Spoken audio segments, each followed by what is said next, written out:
ನಮಸ್ಕಾರ. ಮೆಗಾ ಸುದ್ದಿ ವಿಶೇಷ ಕಾರ್ಯಕ್ರಮಕ್ಕೆ ಸ್ವಾಗತ. ನಾನು ಹೇಮಕುಮಾರ್. ರಾಜ್ಯ ರಾಜಕಾರಣದಲ್ಲಿ ಒಂದು ಯುಗ ಅಂತ್ಯ ಆಗಿದೆ. ಈಗ ಮತ್ತೊಂದು ಯುಗ ಆರಂಭ ಆಗತ್ತೆ.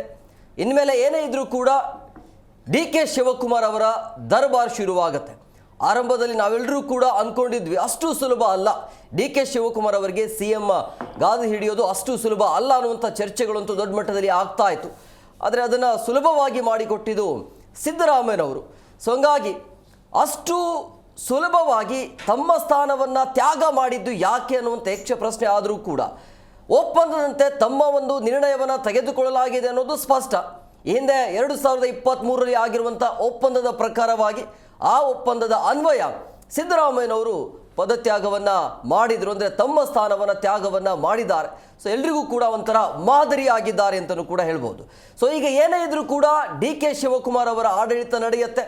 ಸೊ ಈಗ ಇರುವಂಥದ್ದು ಉಳಿದಿರುವಂಥ ಅವಧಿಯಲ್ಲಿ ಡಿ.ಕೆ. ಶಿವಕುಮಾರ್ಗೆ ಚಾಲೆಂಜಸ್ ಏನಾದರೂ ಇರುತ್ತಾ, ಅಥವಾ ಒಂದು ವೇಳೆ ಡಿ.ಕೆ. ಶಿವಕುಮಾರ್ಗೆ ಈ ಒಂದು ಹಾದಿ ಅಂದರೆ ಮುಂದಿನ ಹಾದಿ ಹೂವಿನ ದಾರಿ ಆಗತ್ತಾ ಅಥವಾ ಮುಳ್ಳಿನ ಹಾದಿ ಆಗತ್ತಾ ಅನ್ನುವಂಥ ಯಕ್ಷ ಪ್ರಶ್ನೆ ಇದೆ. ಅದರ ಜೊತೆಗೆ ಡಿ.ಕೆ. ಶಿವಕುಮಾರ್ ಅವರ ಸಂಪುಟದಲ್ಲಿ ಯಾರಿಗೆಲ್ಲ ಅವಕಾಶ ಇರುತ್ತೆ, KPCC ಸ್ಥಾನ ಯಾರಿಗೆ ಅವಕಾಶ ಮಾಡಿಕೊಡ್ತಾರೆ, ಎಲ್ಲದರ ಬಗ್ಗೆ ಚರ್ಚೆ ಮಾಡೋಣ. ಅದರ ಜೊತೆಗೆ ಸಿದ್ದರಾಮಯ್ಯನವರ ರಾಜಕೀಯ ಜೀವನ ಯಾವ ರೀತಿಯಾಗಿದೆ ಎಲ್ಲದರ ಬಗ್ಗೆ ಇವತ್ತಿನ ಕಾರ್ಯಕ್ರಮದಲ್ಲಿ ಚರ್ಚೆ ಮಾಡೋಣ. ಇದೇ ಇವತ್ತಿನ ವಿಶೇಷ. ಪ್ರಬುದ್ಧ ರಾಮಯ್ಯ ಸಿದ್ಧ ವಿರಾಮಯ್ಯ.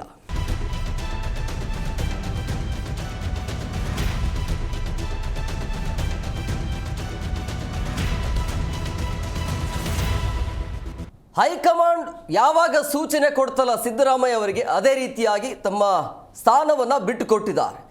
ಅಂದರೆ ಒಪ್ಪಂದದ ಪ್ರಕಾರ ಹಿಂದೆ ಒಪ್ಪಂದ ಆಗಿತ್ತು, ಬಟ್ ಎಲ್ಲೂ ಕೂಡ ಅದನ್ನು ಬಿಟ್ಕೊಟ್ಟಿರಲಿಲ್ಲ ಸಿ.ಎಂ. ಸಿದ್ದರಾಮಯ್ಯನವರು. ಸೊ ಈಗ ಕುರ್ಚಿಯನ್ನು ತೊರೆದಿದ್ದಾರೆ ಸಿ.ಎಂ. ಸಿದ್ದರಾಮಯ್ಯ. ಇನ್ಮೇಲೆ ಹಂಗಾಮಿ ಸಿ.ಎಂ ಆಗ್ತಾರೆ. ಸೊ ಡಿ.ಕೆ.ಶಿ ಹಾದಿ ಅಂತೂ ಈಗ ಸುಗಮ ಆಗಿದೆ. ಅಹಿಂದ ಗಟ್ಟಿ ಧ್ವನಿಯ ರಾಜ್ಯಾಧಿಕಾರ ಈಗ ಯುಗಾಂತ್ಯ ಆಗಿದೆ. ಸೊ ಭಾಗ್ಯದಾತ ಗ್ಯಾರಂಟಿ ರಾಮಯ್ಯ ಅವರಿಗೆ ವಿದಾಯ ಹೇಳಲಾಗಿದೆ. ಸೊ ಮತದಾರ ದೇವರು ಅಂತ ಹೇಳ್ತಾ ಇದ್ರು, ಸಂವಿಧಾನವೇ ಧರ್ಮ ಅಂತಲೂ ಕೂಡ ಮಾತನಾಡಿದರು ನಿನ್ನೆ.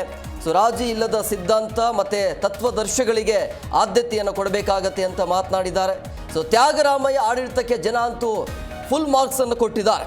ರಾಜ್ಯ ರಾಜಕಾರಣದ ಅಗ್ರಗಣ್ಯ ಮಾಸ್ ಲೀಡರ್ ಪಟ್ಟಿಯಲ್ಲಿ ಮೊದಲ ಸ್ಥಾನ ಸಿದ್ದರಾಮಯ್ಯನವರಿಗೆ ಹೋಗಬೇಕಾಗತ್ತೆ. ಯಾಕಂದರೆ ಈ ಕೊನೆಯ ಕ್ಷಣದಲ್ಲಿ ಅವರು ನಡೆದುಕೊಳ್ಳುವಂಥ ರೀತಿ ಮೆಚ್ಚುವಂಥದ್ದು. ಸೊ ನುಡಿದಂತೆ ನಡೆದಿದ್ದಾರೆ ಧೀರ ರಾಜಕಾರಣಿ ಸಿದ್ದರಾಮಯ್ಯ ಅನ್ನೋದು. ಈಗ ಎಲ್ಲರೂ ಜನ ಹೇಳ್ತಾ ಇರೋದು ಸಹಜವಾಗಿ ವಯಸ್ಸಾಯಿತು, ಅದರ ಜೊತೆಗೆ ಮಾತುಕತೆ ಆಗಿದೆ. ಒಂದು ವೇಳೆ ಮಾತುಕತೆ ಆಗಿಲ್ಲ ಅಂದರೆ ಈ ಕಥೆನೇ ಬೇರೆ ಥರ ಇರ್ತಾ ಇತ್ತು. ಸೊ ಹಂಗಾಗಿ ಮಾತುಕತೆಯ ಅನ್ವಯ ಏನೆಲ್ಲ ಒಪ್ಪಂದ ಆಗಿದೆ, ಆ ಒಪ್ಪಂದದ ತಕ್ಕಂತೆ ಇಲ್ಲಿ ಸಿದ್ದರಾಮಯ್ಯ ನಡೆಸಿಕೊಂಡಿದ್ದಾರೆ. ಸಿದ್ದರಾಮಯ್ಯ ಮನಸ್ಸು ಮಾಡಿದ್ರೆ ಏನು ಬೇಕಾದರೂ ಮಾಡಬಹುದಾಗಿತ್ತು. ಯಾಕಂದರೆ ಶಾಸಕರ ಬೆಂಬಲ ಇತ್ತು, ಜನ ಬೆಂಬಲವೂ ಕೂಡ ಇತ್ತು, ಹಠ ಹಿಡಿಬಹುದಾಗಿತ್ತು. ಬಟ್ ಆ ಪ್ರಯತ್ನ ಮಾಡಲಿಲ್ಲ ಸಿ.ಎಂ. ಸಿದ್ದರಾಮಯ್ಯನವರು. ಈಗ ಹಂಗಾಮಿ ಸಿ.ಎಂ ಆಗ್ತಾರೆ. ಇನ್ಮೇಲೆ ಸಿ.ಎಂ ಇರೋದಿಲ್ಲ, ಹಂಗಾಮಿ ಅಂದರೆ ಡಿ.ಕೆ. ಅಥವಾ ಇನ್ನೊಬ್ಬರು ಸಿ.ಎಂ ಆಗೋ ತನಕ ಹಂಗಾಮಿ ಆಗಿರ್ತಾರೆ, ಆಮೇಲೆ ಮಾಜಿ ಆಗ್ತಾರೆ.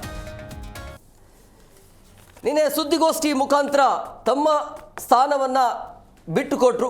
ನಿನ್ನೆ ಸಿದ್ದರಾಮಯ್ಯನವರು ಮಾತನಾಡಿದರೆ ಏನು ಹೇಳಿದ್ದಾರೆ ಮತ್ತೊಮ್ಮೆ ಮೆಲುಕು ಹಾಕೋಣ. ನಾನು ರಾಜಕಾರಣಿ, ನಾನು ಸಂವಿಧಾನನೇ ನಮ್ಮ ಧರ್ಮ ಅಂತ ತಿಳ್ಕೊಂಡಿರ್ತಕ್ಕಂಥವನು. ಮತದಾರರೇ ನಮ್ಮ ಅಭಿಮಾನಿ ದೇವರು. ನಾನು ಮೊದಲಿನಿಂದಲೂ ಕೂಡ ರಾಜಕಾರಣಕ್ಕೆ ಬಂದಂದಿನಿಂದ ಬುದ್ಧ, ಬಸವ, ಬಾಬಾ ಸಾಹೇಬ್ ಅಂಬೇಡ್ಕರ್, ಗಾಂಧೀಜಿ,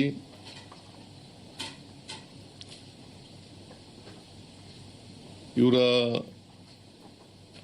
ತತ್ವಾದರ್ಶಗಳಲ್ಲಿ ನಂಬಿಕೆ ಇಟ್ಕೊಂಡಿದ್ದಂಥವನು. ಈಗ ಹೈಕಮಾಂಡ್ನವರು ನನಗೆ ರಾಜ್ಯಸಭಾಕ್ಕೆ ಹೋಗಿ ಅಂತ ಹೇಳಿದ್ರು. ರಾಜ್ಯಸಭಾಕ್ಕೆ ಹೋಗಿ ಅಂತ ಹೇಳಿದ್ರು. ನಾನು ಬಹಳ ವಿನಮ್ರವಾಗಿ ಆಗಲ್ಲ ಅಂತ ಹೇಳಿದೆ.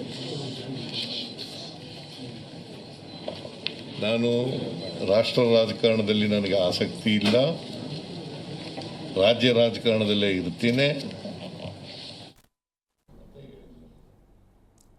2023ರಿಂದಲೂ ಕೂಡ ಸಿದ್ದರಾಮಯ್ಯನವರು ಹೇಳ್ತಾ ಇರುವಂಥದ್ದು ಹೈಕಮಾಂಡ್ ಏನು ಹೇಳುತ್ತೆ ಅದಕ್ಕೆ ನಾನು ತಲೆಬಾಗ್ತೀನಿ. ಹೈಕಮಾಂಡ್ ಹೇಳಿದ್ರೆ ಈಗಲೂ ಕೂಡ ನಾನು ರಾಜೀನಾಮೆ ಕೊಡೋದಕ್ಕೆ ಸಿದ್ಧ ಅಂಥೇಳಿ ಡೇ ಒನ್ನಿಂದ ಹೇಳ್ತಾ ಇದ್ರು. ಅದೇ ರೀತಿಯಾಗಿ ಇವತ್ತು ನಡೆಸ್ಕೊಟ್ಟಿದ್ದಾರೆ. ಸೊ ಎಲ್ಲ ರಾಜಕಾರಣಿಗಳಿಗೆ ಮಾದರಿಯಾಗಿದ್ದಾರೆ. ಏನೇ ಇರಲಿ, ಅವಕಾಶ ಇದ್ದರೂ ಕೂಡ ಒಪ್ಪಂದ ಆಗಿದೆ ಅಂತ ಅನ್ಸುತ್ತೆ ಇದೆಲ್ಲ ಬೆಳವಣಿಗೆನ ನೋಡ್ತಾ ಇದ್ರೆ. ಸೊ ಇವತ್ತಿನ ಕಾರ್ಯಕ್ರಮದಲ್ಲಿ ಪಬ್ಲಿಕ್ ಕರೆ ಇರುತ್ತೆ, ನಿಮ್ಮ ಅಭಿಪ್ರಾಯ ಕೂಡ ನಮಗೆ ಇಂಪಾರ್ಟೆಂಟ್ ಆಗುತ್ತೆ. ಯಾಕೆಂದರೆ ಆರಂಭದಲ್ಲಿ ಜನ ಓಟ್ ಹಾಕಿರೋದು ಸಿದ್ದರಾಮಯ್ಯ ಅವರನ್ನು ನೋಡಿ, ಸಂಪೂರ್ಣವಾಗಿ 5 ವರ್ಷಗಳ ಕಾಲ CM ಸಿದ್ದರಾಮಯ್ಯನವರೇ ಇರ್ತಾರೆ CM ಆಗಿ ರಾಜ್ಯದ ಅಂತೇಳಿ.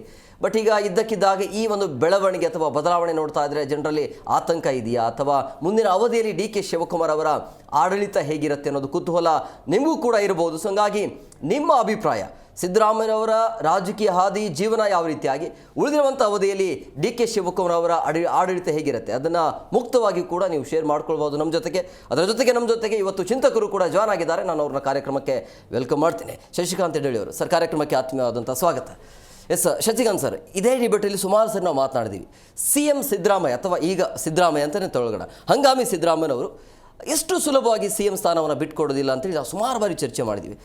ಬಟ್ ಈಗ DK ಶಿವಕುಮಾರ್ಗೆ ಇಷ್ಟು ಸುಲಭವಾಗಿ CM ಗಾದಿ ಸಿಕ್ಕಿದ್ದು ಹೇಗೆ? ಅಂದರೆ ಸಿದ್ದರಾಮಯ್ಯನವರು ಸೈಲೆಂಟ್ ಆಗಿರೋದಾ ಅಥವಾ DK ಶಿವಕುಮಾರ್ ಅವರ ಸ್ಟ್ರಾಟಜಿ ವರ್ಕ್ ಆಯ್ತಾ ಹೇಗೆ ಅಂತ?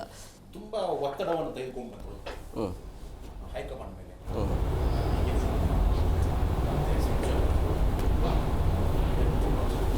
ಸೊ ಇವರು ಶಾಸಕರಿಗೆ ಮಹತ್ವ ಕೊಡದೇನೆ, ಮತದಾರರಿಗೂ ಮಹತ್ವ ಕೊಡದೇನೆ, ಕೇವಲ ತಮ್ಮದು ಯಾವುದೋ ಒಂದು ಒಪ್ಪಂದ ಆಧರಿಸಿ ಸಿದ್ದರಾಮಯ್ಯನವರಿಗೆ ನೀವು ಕುರ್ಚಿಯನ್ನು ಬಿಟ್ಬಿಡಬೇಕು. ಸಿದ್ದರಾಮಯ್ಯವ್ರು ಹೇಳ್ತಾರೆ ಸ್ವಇಚ್ಛೆಯಿಂದ ಬಿಟ್ಟೆ. ಸ್ವಇಚ್ಛೆಗಿಂತ ಮುಂಚೆ ಒಂದು ವಾಕ್ಯ ಸೇರಿಸ್ತಾರೆ, ಹೈಕಮಾಂಡ್ನವರು ಸೂಚಿಸಿದರು ಆದ್ದರಿಂದ ಸ್ವಇಚ್ಛೆಯಿಂದ. ಅಲ್ಲೇ ಬೇರೆಯವರು ಸೂಚಿಸಿದ ಮೇಲೆ ಸ್ವಇಚ್ಛೆಯಲ್ಲಿ ಹೈಕಮಾಂಡ್ ಸೂಚಿಸ್ತು. ಇಲ್ಲಿ ನನಗೆ ಒಂದು ಪ್ರಶ್ನೆ ಏನು ಅಂತಂದರೆ, ಸ್ವಾಮಿ ನಿಮ್ಮನ್ನು ಆಯ್ಕೆ ಮಾಡಿದವ್ರು ಯಾರು? ಜನ, ಮತದಾರರು. CM ಸಿದ್ದರಾಮಯ್ಯನವರು ಬಂದುಬಿಟ್ರೆ ಒಂದು ಸಾಮಾಜಿಕ ನ್ಯಾಯ ಸಿಕ್ಕುತ್ತೆ, ಹಿಂದೆ ಇರತಕ್ಕಂಥ ಹಲವಾರು ಭಾಗ್ಯಗಳು ನಮಗೆ ಸಿಗುತ್ತವೆ ಅಂತೂ ಅವರು ಒಂದು ಮಾಸ್ ಲೀಡರ್ ಆಗಿದ್ದಾರೆ. ಆದ್ದರಿಂದ ಬಹುತೇಕ ಎಲ್ಲ ವರ್ಗದ ಎಲ್ಲ ಸಮುದಾಯದ ಜನರೂ ಸಹಿತ ಬೆಂಬಲಿಸಿದರು. ಯಾಕೆ ಕರ್ನಾಟಕದಲ್ಲಿ ಇರತಕ್ಕಂಥ ಏಕೈಕ ಮಾಸ್ ಲೀಡರ್ ಅಂತಂದರೆ ಅವರು ಸಿದ್ದರಾಮಯ್ಯ ಅಂತ ನಿರ್ವಾದವಾಗಿ ನಾವು ಒಪ್ಕೊಳ್ತಾ ಇದ್ದೀವಿ. ಸೊ ಅವರನ್ನು ನಂಬಿದ್ರು, ಸೊ ಓಟ್ ಹಾಕಿದ್ರು. ಆಮೇಲೆ ಹಲವಾರು ಜನಪ್ರತಿನಿಧಿಗಳು ಬಂದರು. ನಿನ್ನೆ ಹೇಳ್ತಾ ಇದ್ದಾರೆ ಸಿದ್ದರಾಮಯ್ಯನವರು ಏನು ಅಂತಂದರೆ, ಸಂವಿಧಾನವೇ ನನ್ನ ಧರ್ಮ. ಓಕೆ, ಹೌದು. ಆದರೆ ಸಂವಿಧಾನ ಧರ್ಮದಲ್ಲಿ ಹಾಗಾದರೆ ಶಾಸಕರ ಬಹುಮತ ಇಲ್ಲದೇನೆ ಒಬ್ಬ ಮುಖ್ಯಮಂತ್ರಿ ಆಗ ಸಾಧ್ಯ ಇದೆಯಾ? ಇಲ್ವಲ್ಲ. ಹಾಗಾದ್ರೆ ಇಲ್ಲಿ ಶಾಸಕರ ಅಭಿಪ್ರಾಯ ಕೇಳಿದ್ರ ನೀವು? ಹಾಗಾದ್ರೆ ಶಾಸಕರೆಲ್ಲರೂ ಅವಿಶ್ವಾಸ ಮಂಡನೆ ಏನಾದರೂ ಮಾಡಿದ್ರಾ? ಏನಿಲ್ವಲ್ಲ. ಹಾಗಾದಾಗ ಶಾಸಕರ ಅಭಿಪ್ರಾಯವನ್ನು ಕೇಳದೇನೆ ಯಾರು ಮುಖ್ಯಮಂತ್ರಿ ಆಗಬೇಕು ಅಂತ ಅವರನ್ನ ನೀವು ಕಾನ್ಫಿಡೆನ್ಸ್ ತೆಗೆದುಕೊಳ್ಳದೇನೆ ಏಕಾಏಕಿಯಾಗಿ ಹೈಕಮಾಂಡ್ ಅವರು ಹೇಳಿದ್ರು ಅಂತ ಹೇಳ್ಬಿಟ್ಟು ಇದ್ದಕ್ಕಿದ್ದಾಗ ರಾಜೀನಾಮೆ ಕೊಡೋಕ್ಕೆ ಒಪ್ಪಿದ್ರಲ್ಲ. ಹಾಗಾದ್ರೆ ಇದರಲ್ಲಿ ಸಂವಿಧಾನದ ಧರ್ಮ ಎಲ್ಲಿದೆ? ಇದರಲ್ಲಿ ಹೈಕಮಾಂಡ್ ಧರ್ಮ ಇರಬಹುದೇನಪ್ಪ, ಆದರೆ ಸಂವಿಧಾನದ ಧರ್ಮ ಅಂತೂ ಅಲ್ಲ. ಮತದಾರರೇ ದೇವರು ಅಂತ ಹೇಳ್ತಾ ಇದ್ದೀರಲ್ಲ.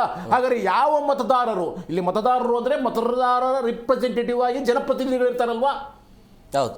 ಅವ್ರ ಮಾತುಗಳನ್ನು ನೀವು ಕೇಳಿಲ್ವಲ್ಲ? ಎಷ್ಟೋ ಜನ ಮೊನ್ನೆ ಬ್ರೇಕ್ಫಾಸ್ಟ್ ಮೀಟಿಂಗಲ್ಲಿ ಹೇಳ್ತಾರೆ, ನಾವು ಸಹಿ ಸಂಗ್ರಹ ಮಾಡ್ತೀವಿ, ನಾವು ಬಹುಮತ ಇದೆ, ನಿಮಗೆ ಎಲ್ಲರೂ ಬೆಂಬಲ ಕೊಡ್ತೀವಿ ಅಂತ ಹೇಳಿದ್ರೆ, ಬೇಡ ಅದೆಲ್ಲ ಬೇಕಾಗಿಲ್ಲ, ನಾನು ಮಾತು ಕೊಟ್ಟು ಬಂದಿದ್ದೀನಿ. ಸ್ವಾಮಿ, ನೀವು ಮಾತು ಕೊಡಬೇಕಾಗಿರೋದು ಯಾರಿಗೆ? ಜನರಿಗೆ, ಶಾಸಕರಿಗೆ. ಆದ್ರೆ ನೀವು ಕೊಟ್ಟಿರೋದು ಯಾರಿಗೆ? ಹೈಕಮಾಂಡ್ಗೆ. ಹೈಕಮಾಂಡ್ ಅನ್ನುವಂಥ ಒಂದು ಹುದ್ದೆ, ಒಂದು ಪದವಿ ಏನಾದರೂ ಸಂವಿಧಾನದಲ್ಲಿ ಇದೆಯಾ? ಇಲ್ವಲ್ಲ. ಹಾಗಾದರೆ ನೀವು ನಿಷ್ಠರಾಗಿದ್ದೇನಕ್ಕೆ? ಹೈಕಮಾಂಡ್ಗೆ. ಬದ್ಧರಾಗಬೇಕಾಗಿದ್ದು ಯಾರಿಗೆ? ಜನರಿಗೆ. ಆದ್ದರಿಂದ ಸಿದ್ದರಾಮಯ್ಯನವರು ಏನನ್ನ ಹೇಳಿದ್ರು, ನುಡಿದಂತೆ ನಡೆದಿದ್ದೇನೆ ಅಂತ ಹೇಳ್ತಾ ಇದ್ದಾರೆ, ನಡೆದಂತೆ ನುಡಿದಿದ್ದೇವೆ ಅಂತ ಹೇಳ್ತಾ ಇದ್ದೀರಿ. ಹಾಗಾದರೆ ನಿನ್ನೆ ನೀವು ನುಡಿದಿದ್ದೇನೋ, ನನಗೆ ಸಂವಿಧಾನವೇ ಧರ್ಮ, ಜನರೇ ದೇವರು. ಅಲ್ಲ, ಅದಕ್ಕಿಂತ ನುಡಿದಿದ್ದೇನು ಅಂದ್ರೆ ಯಾವುದೇ ಕಾರಣಕ್ಕೂ CM ಬದಲಾವಣೆ ಆಗೋದಿಲ್ಲ, ನಾನೇ 5 ವರ್ಷಗಳ ಕಾಲ ನಾನೇ ಇರ್ತೀನಿ, ನಾನೇ ಮುಂದಿನ ಬಜೆಟ್ ಅನ್ನು ನಾನೇ ಮಂಡಿಸ್ತೇನೆ ಅಂತೆಲ್ಲವನ್ನೂ ಹೇಳಿದ್ದೀರಿ. ನಿಮ್ಮ ಮಾತನ್ನ ನೀವೇ ತಪ್ಪಿದ್ದೀರಿ. ಜನರಿಗೆ ನಿಜಕ್ಕೂ ಸಹಿತ ನಿಮ್ಮ ಮೇಲಿರ್ತಕ್ಕಂಥ ಒಂದು ವಿಶ್ವಾಸ ಇದೆಯಲ್ಲ, ಆ ವಿಶ್ವಾಸಕ್ಕೆ ಭಂಗ ಬಂದಿದೆ. ಶಾಸಕರು ಒಂದು ಅವ್ರದೇ ಆದಂಥ ಒಂದು ಇದು ಇತ್ತು, ಏನೋ ಆಸೆ ಇತ್ತು, ನಮ್ಮ ಸಿದ್ದರಾಮಯ್ಯ ಅಂತ ಹೇಳ್ಬಿಟ್ಟು ಇವತ್ತು ಸಹಿತ ಕಣ್ಣೀರು ಹಾಕಿದ್ರು ಎಷ್ಟೋ ಜನ. ಸೊ ಅಂಥವರು ಸಹಿತ ನೀವು ಭ್ರಮನಿರಸ ಮಾಡಿದ್ರಲ್ಲ ನೀವು. ಸೊ ಆದ್ದರಿಂದ ನೀವು ಹೈಕಮಾಂಡ್ಗೆ ಇಷ್ಟರಾಗಿದ್ದೀರಿ, ಜನರಿಗೆಲ್ಲ, ಶಾಸಕರಿಗೆಲ್ಲ, ಸಂವಿಧಾನಕ್ಕಲ್ಲ ಅನ್ನೋದು ನನ್ನ ಭಾಳ ಸ್ಪಷ್ಟವಾದ ಒಂದು ಅಭಿಪ್ರಾಯ ಆಗಿದೆ ಇದು. ಸರ್ ಆಗಲೇ ಹೇಳಿದ್ದೀನಿ ಮಾಸ್ ಲೀಡರ್ ಅಂತೇಳಿ ಸಿದ್ದರಾಮಯ್ಯವ್ರನ್ನ ಎರಡು ಮಾತಿಲ್ಲ ಮಾಸ್ ಲೀಡರ್ ಅಂತ ಒಪ್ಕೊಳ್ಳೇಬೇಕಾಗುತ್ತೆ. ಅಂದರೆ ಮಾನದಂಡಗಳು ಏನಿರುತ್ತೆ? ಒಬ್ಬ ಮಾಸ್ ಲೀಡರ್ ಆಗಬೇಕು ಅಂದರೆ ಕ್ವಾಲಿಟಿ ಇದೇನು? ಎಲ್ಲ ಸಮುದಾಯಗಳು ಒಪ್ಪುವ ಒಂದು ಹಾಗೆ ಇರಬೇಕು ನಾಯಕರು. ಇಲ್ಲಿ ಅಹಿಂದ ಸಮುದಾಯ, ಯಾಕಂದರೆ ಅಹಿಂದ ನಾಯಕರಾದ್ರಿಂದ ಅಹಿಂದ ಸಮುದಾಯ ಒಪ್ಪುತ್ತೆ, ಅವ್ರದೇ ಕುರುಬ ಸಮಾಜ ಒಪ್ಪುತ್ತೆ, ಅದರಲ್ಲಿ ಅಲ್ಪಸಂಖ್ಯಾತರಂತರೂ ಅವ್ರು ಬಿಟ್ಟರು ಈ ಬೇರೆ ಇಲ್ಲ ಅಂತ ಹೇಳ್ಬಿಟ್ಟು ಸಿದ್ದರಾಮಯ್ಯರನ್ನ ಹೊತ್ತಿಮರಿಸುತ್ತೆ. ಇವರು ಸಹಿತ ಅಲ್ಪಸಂಖ್ಯಾತರಿಗೆ ಸ್ವಲ್ಪ ನ್ಯಾಯವನ್ನು ಕೊಡಿಸಿದ್ದಾರೆ. ಅದಕ್ಕಿಂತ ಹೆಚ್ಚಾಗಿ ಸಾಮಾಜಿಕ ನ್ಯಾಯಕ್ಕಾಗಿ ಒಂದಿಷ್ಟು ತುಡಿತಾ ಇದೆ ಅವರಲ್ಲಿ. ಇಲ್ಲಿವರೆಗೂ ಸಹಿತ ಯಾರೂ ಸಹಿತ ಈ ರಾಜ್ಯದಲ್ಲಿ ಹಸುವೆಯಿಂದ ಬಳಲಬಾರದು ಅಂತ ಹೇಳ್ಬಿಟ್ಟು ಅದಕ್ಕೆ ಅವರು ಅನ್ನರಾಮಯ್ಯ ಅಂತಾರೆ. ಈ ಹಲವಾರು ಭಾಗ್ಯಗಳನ್ನು ಕೊಟ್ಟಿದ್ದಾರೆ. ಅಂಥ ಒಬ್ಬ ವ್ಯಕ್ತಿ ಗ್ಯಾರಂಟಿಗಳನ್ನು ತಂದಿರತಕ್ಕಂಥವ್ರು, ಪ್ರತಿಯೊಬ್ಬ ಮಹಿಳೆಯರಿಗೂ ಸಹಿತ ಆರ್ಥಿಕ ಸ್ವಾತಂತ್ರ್ಯ ಸ್ವಲ್ಪನೇ ಇರ್ಬೋದು, ಅಲ್ಪ ಅಮೌಂಟ್ ಇರ್ಬೋದು, ಅದರಿಂದ ಆರ್ಥಿಕ ಸ್ವಾತಂತ್ರ್ಯ ಸಿಕ್ಕಿದೆ ಅಲ್ವಾ. ಅವರು ಬೇರೆಯವ್ರ ಹತ್ರ ಭಿಕ್ಷೆ ಬಿಡೋದು ತಪ್ಪಲ್ವಾ? ಹೊರಗಡೆ ಹೋಗಬೇಕು ಅಂದರೆ ತಾಯಿ ಮನೆಗೋ ತವ್ರ ಮನೆಗೂ ಹೋಗ್ಬೇಕಂತಂದರೆ ಗಂಡನ ಹತ್ರ ದುಡ್ಡು ಇಸ್ಕೋಬೇಕಾಗಿತ್ತು, ಬಯಸ್ಕೋಬೇಕಾಗಿತ್ತು. ಇವಾಗ ಹಾಗೆಲ್ಲ ಉಚಿತವಂತ ಬಸ್ ಪ್ರಯಾಣ, ಯಾರು ಬೇಕಾದರೂ ಯಾವುದೇ ದೇವಸ್ಥಾನಕ್ಕೆ ಹೋಗ್ಬೇಕಾದ್ರೆ ಒಂದು 4 ಜನ ಸೇರ್ತಾರೆ, ಹೋಗಿ ಬರ್ತಾರೆ. ಅಂದರೆ ಒಂದು ಸಣ್ಣದಾದಂಥ ಫ್ರೀಡಮ್ಮು ನಮ್ಮ ಮಹಿಳೆಯರಿಗೆ ದೊತ್ತಲ್ವಾ? ನಿರುದ್ಯೋಗಿ ಯುವಕರಿಗೆ ಒಂದಿಷ್ಟು ಸ್ಟೈಪಂಡ್ ಅಂತ ಸಿಕ್ತಲ್ವಾ? ಸೊ ಈ ರೀತಿಯಾದಂಥ ಹಲವಾರು ಅನುಕೂಲತೆಗಳನ್ನು ಮಾಡಿದ್ದಾರೆ. ಇಡೀ ದೇಶಕ್ಕೆ ಮಾದರಿಯಾಗಿರ್ತಕ್ಕಂಥ ಗ್ಯಾರಂಟಿ ಯೋಜನೆಗಳನ್ನು ಕೊಟ್ಟಿದ್ದಾರೆ. ಇದನ್ನು ಯಾರು ಲೇವಡಿ ಮಾಡಿದ್ರು? ಮೋದಿಯವರೇ ಲೇವಡಿ ಮಾಡಿದ್ರು, ವಿರೋಧ ಪಕ್ಷದವರು ಲೇವಡಿ ಮಾಡಿದ್ರು. ಇವರೇ ಇದನ್ನು ಮಾದರಿಯಾಗಿ ಅನುಸರಿಸಿ ಬೇರೆ ಬೇರೆ ರಾಜ್ಯಗಳಲ್ಲಿ ಗ್ಯಾರಂಟಿಗಳನ್ನು ಪುಂಖಾನುಪುಂಖವಾಗಿ ಕೊಡ್ತಾನೆ ಹೋದ್ರಲ್ವಾ. ಅದರ ಅರ್ಥ ಏನು ಅಂತಂದರೆ ಇವಾಗೂ ಸಹಿತ ಗ್ಯಾರಂಟಿ, ದೆಹಲಿಯಲ್ಲಿ ಗ್ಯಾರಂಟಿ ಕೊಟ್ಟರೆ ಇವತ್ತವರೆಗೂ ಸಹಿತ ಜನರಿಗೆ ದುಡ್ಡು ಹಾಕಿಲ್ಲ. ಅಂದರೆ ಕೊಟ್ಟ ಮಾತನ್ನು ಉಳಿಸ್ಕೊಂಡಿಲ್ಲ ಬೇರೆ ಬೇರೆ ರಾಜ್ಯಗಳಲ್ಲಿ. ಆದರೆ ಇವಾಗ 1-2 ತಿಂಗಳು ಲೇಟ್ ಆಗಿದ್ರೂ ಪರವಾಗಿಲ್ಲ, ಯಾವ ಗ್ಯಾರಂಟಿಗಳನ್ನು ಕೊಟ್ಟಿದ್ದಾರೋ ಆ ಗ್ಯಾರಂಟಿಗಳನ್ನು ಜಾರಿಗೆ ತರಲಿಕ್ಕೆ ಸಿದ್ದರಾಮಯ್ಯನವರು ಬಹಳ ಮುತುವರ್ಜಿ ವಹಿಸಿದ್ರು ಅನ್ನೋದು ಬೇರೆ ಮಾತೇ ಇಲ್ಲ. ಸೊ ಆದ್ದರಿಂದ ಜನರಿಗೆ ಒಂದು ರೀತಿಯಾದಂಥ ಒಂದು ತೃಪ್ತಿ, ಸಂತೃಪ್ತಿ, ಒಂದು ಚಿಕ್ಕದಾದಂಥ ಸಹಾಯ ಇವುಗಳೆಲ್ಲವನ್ನೂ ಮಾಡಿದ್ದಾರೆ. ಅದಕ್ಕಿಂತ ಹೆಚ್ಚಾಗಿ ಸಾಮಾಜಿಕ ನ್ಯಾಯದ ಪರವಾಗಿದ್ದರು. ಸಾಮಾಜಿಕ ನ್ಯಾಯ, ಯಾಕಂದರೆ ಮೌಢ್ಯವನ್ನು ವಿರೋಧಿಸಿದರು, ಸಾಮಾಜಿಕ ನ್ಯಾಯವನ್ನು ತಗೊಂಬಂದರು, ಎಲ್ಲರಿಗೂ ಅನುಕೂಲ ಆಗೋ ಹಾಗೆ ನೋಡಿಕೊಂಡ್ರು. ಅಲ್ಪಸಂಖ್ಯಾತರನ್ನು ಓಲೈಸುತ್ತಾರೆ. ಯಾಕೆ ಅಲ್ಪಸಂಖ್ಯಾತರು ಈ ದೇಶದ ಜನ ಅಲ್ವಾ? ಅವರು 15% ಇಲ್ವಾ? ಅವರು ಜನ ತಾನೇ, ಇದೇ ಭಾರತೀಯರು ತಾನೇ, ಯಾಕೆ ಕೊಡಬಾರ್ದು? ಯಾಕಂದರೆ ಅವರು ಭಾಳ ಹಿಂದುಳಿದಿದ್ದಾರೆ. ಇವತ್ತವರೆಗೂ ಶೈಕ್ಷಣಿಕವಾಗಿ, ಆರ್ಥಿಕವಾಗಿ ಹಿಂದುಳಿದಿದ್ದಾರೆ, ಸಾಮಾಜಿಕವಾಗಿ ಹಿಂದುಳಿದಿದ್ದಾರೆ. ಸೊ ಆದ್ದರಿಂದ ಅವರು ಸಹಾಯ ಯಾಕೆ ಮಾಡಬಾರ್ದು ಅಂತ ಸಿದ್ದರಾಮಯ್ಯನವರು ಇವತ್ತವರೆಗೂ ಎಷ್ಟು ಸಾಧ್ಯದೆಯೋ ಅಷ್ಟು ಸಹಾಯವನ್ನು ಅವ್ರಿಗೂ ಮಾಡಿದ್ದಾರೆ. ಬೇರೆ ಬೇರೆ ಜಾತಿ ಜನಾಂಗ ಯಾವುದು ನೋಡದೆ ಎಲ್ಲರಿಗೂ ಸಹಿತ ಎಷ್ಟು ಸಾಧ್ಯದೆಯೋ ಅಷ್ಟನ್ನು ಅವರು ತಮ್ಮ ಕೆಪಾಸಿಟಿಯಲ್ಲಿ ಮಾಡಿದ್ದಾರೆ. ಸೊ ಅಭಿವೃದ್ಧಿ ಅಗತ್ಯ ಎಷ್ಟು ಹಣಕಾಸಿದೆಯೋ ಅಷ್ಟರಲ್ಲಿ ಮಾಡಿದ್ದಾರೆ. ಮತ್ತೊಬ್ಬರು ಕಾಲರ್ಸ್ ಇದ್ದಾರೆ. ಹಲೋ ಹಲೋ ಹಲೋ ಸರ್ ನಮಸ್ಕಾರ. ಎಲ್ಲಿಂದ ಕರೆ ಮಾಡ್ತಾ ಇದ್ರಿ? ಸರ್ ನಾವು ಮೈಸೂರಿಂದ ಮಾಡ್ತಾ ಇದ್ದೀವಿ. ಸರ್ ಏನು ಹೇಳ್ತೀರಿ ಸಿದ್ದರಾಮಯ್ಯ ಬಗ್ಗೆ? ಸರ್ ಸಿದ್ದರಾಮಯ್ಯ ಒಳ್ಳೆ ಆಡಳಿತ ಕೊಟ್ಟಿದ್ದಾರೆ. ಈಗ 1-2 ವರ್ಷ DK ಶಿವಕುಮಾರ್ ಅವರು ಕೊಟ್ಟಿದ್ದಾರೆ ಹೈಕಮಾಂಡ್ ಅವರು. ಅವರು ಚೆನ್ನಾಗಿ ನಡೆಸ್ತಾರೆ. ಅದರಲ್ಲಿ ಬಂದಿರೋ ತೊಂದರೆ ಏನು ಅಂದ್ರೆ ಈ ಅಪೋಸಿಷನ್ ಪಾರ್ಟಿ ಅವರು ಈಗ ಬೇರೆ ಟಿವಿಗಳಲ್ಲಿ ಏನೇನ್ ಹೇಳ್ತಾವ್ರು ನೋಡಿ, ಅಕ್ಕಿನೇ ಕೊಡ್ತಾ ಇಲ್ಲ ನಿಲ್ಸ್ಬಿಟ್ಟವ್ರೆ, 2,000 ದುಡ್ಡು ಕೊಡ್ತಾ ಇಲ್ಲ ನಿಲ್ಸ್ಬಿಟ್ಟವ್ರೆ, ಅದೆಲ್ಲ ಸುಳ್ಳು ಯಾಕೆ ಹೇಳ್ತಾರೆ ಅಂತ ಗೊತ್ತಾಗಲ್ಲ. A to Z ರೆಕಾರ್ಡ್ ಇದೆ ನನ್ನ ಹತ್ರ. 2,000 ಕಂಪ್ಲೀಟ್ ಆಗಿ ಬಂದಿದೆ, ಬರೀ ಒಂದೇ ಒಂದು ತಿಂಗಳದು ಬ್ಯಾಲೆನ್ಸ್ ಇದೆ. ಅಕ್ಕಿನೂ ಈಗ ನಿನ್ನೆ ಮೊನ್ನೆ ಕೊಟ್ಟಿದ್ದಾರೆ. ಈಗ ಅಶೋಕ್ ಅವರು ನಿಮ್ ಟಿವಿಲಿ ಪರವಾಗಿಲ್ಲ ಸರ್, ಯಾವ್ದೋ ಟಿವಿಲಿ ಹೇಳ್ತಾ ಇದ್ರು ಈಗ ಅವರು. ಅಲ್ಲ ಅವ್ರು ಹೇಳ್ತಾ ಇರೋದು 10 kg ಅಕ್ಕಿ ಅಂತ ಹೇಳಿದ್ರು, ಬಟ್ ಈಗ 5 kg ಅಷ್ಟೇ ಕೊಡ್ತಿದ್ದಾರೆ ಅಂತ. ಇಲ್ಲ ಕೊಟ್ಟಿಲ್ಲ, ಅದು ಫುಲ್ ಕೊಟ್ಟಿದಾರಲ್ಲ. ಈಗ ನಮ್ಮ ಮನೇಲೆ ತಗೊ ಬಂದಿದ್ದಾರೆ 5 ಜನಕ್ಕೆ 50 kg. ಈ ಸುಳ್ಳು ಮಾಹಿತಿ ಕೊಡ್ತಾರೆ, ಅದು ಸುಮ್ನೆ ವೇಸ್ಟ್. ಒಳ್ಳೆ ಆಡಳಿತ ಕೊಟ್ಟಿದ್ದಾರೆ ಸಿದ್ದರಾಮಯ್ಯನವರು. ಈಗ DK ಶಿವಕುಮಾರ್ ಅವರು ಕೊಡ್ತಾರೆ, ಅದ್ರಲ್ಲಿ ಏನು ಡೌಟ್ ಇಲ್ಲ. ಈಗ ಅಶೋಕ್ ಅವರು ತಡ್ಕೊಳ್ಳೋದೇ ಇರೋದು ಸರ್. DK ಶಿವಕುಮಾರ್ ಕಡೆಯಿಂದ ಏನ್ ನಿರೀಕ್ಷೆ ಮಾಡ್ತೀರಿ ಸರ್? DK ಶಿವಕುಮಾರ್ ಅವರ ಉಳಿದಿರುವಂತ ಅವಧಿಯಲ್ಲಿ ಏನೆಲ್ಲ ನಿರೀಕ್ಷೆ ಇಟ್ಕೊಂಡಿದ್ದೀರಿ ಅಂತ? ಸರ್ ಇವಾಗ ಇವ್ರು ನಡೆಸ್ಕೊ ಬಂದಿದಾರಲ್ಲ ಅದನ್ನ ನಡೆಸ್ತಾರೆ ಅಂತ ನಮ್ಗೆ ನಂಬಿಕೆ ಇದೆ. ಸಿದ್ದರಾಮಯ್ಯ ಏನ್ ನಡೆಸ್ಕೊ ಬಂದಿದ್ದಾರೆ ಆ ತರ ನಡೆಸ್ತಾರೆ. ಈ ಆಪೋಸಿಷನ್ ಅವರು ಸುಮ್ನೆ ಇದ್ಬಿಟ್ರೆ ಕ್ಲೀನ್ ಆಗಿ ನಡೆಸ್ತಾರೆ ಸರ್. ಅವ್ರಿಗೂ ಇವ್ರಿಗೂ ಯಾಕೋ ಆಗದಾನ ಇಲ್ಲ. ಎಲ್ಲ ಅವ್ರ ಕೆಲಸನೇ ಅದು, ಅವ್ರ ಕೆಲಸನೇ ಅದೇ ಅಲ್ವಾ ಸರ್? ಇರೋದು ಹೇಳಿ ಬರೀ ಸುಳ್ಳು ಸರ್. ಈಗ 2,000 ಬರ್ತಾನೆ ಇಲ್ಲ ಅಂತ ಹೇಳ್ತಾರೆ. ಈಗ 3 ದಿನದಲ್ಲಿ ಬಂದಿದೆ ನನ್ನ ಫೋನಲ್ಲಿ. ಬೇಕಾದ್ರೆ ನಿಮ್ ನಂಬರ್ ಕೊಟ್ರೆ ಕಳಿಸ್ತೀನಿ ಅದು. ಅಲ್ಲಲ್ಲ ಈಗ ಹೇಗಾದ್ರೂ ಈಗ ನಿಮ್ಮಿಂದ ವಿಪಕ್ಷದವರಿಗೆ ಗೊತ್ತಾಗತ್ತೆ ಬಿಡಿ. ಈಗ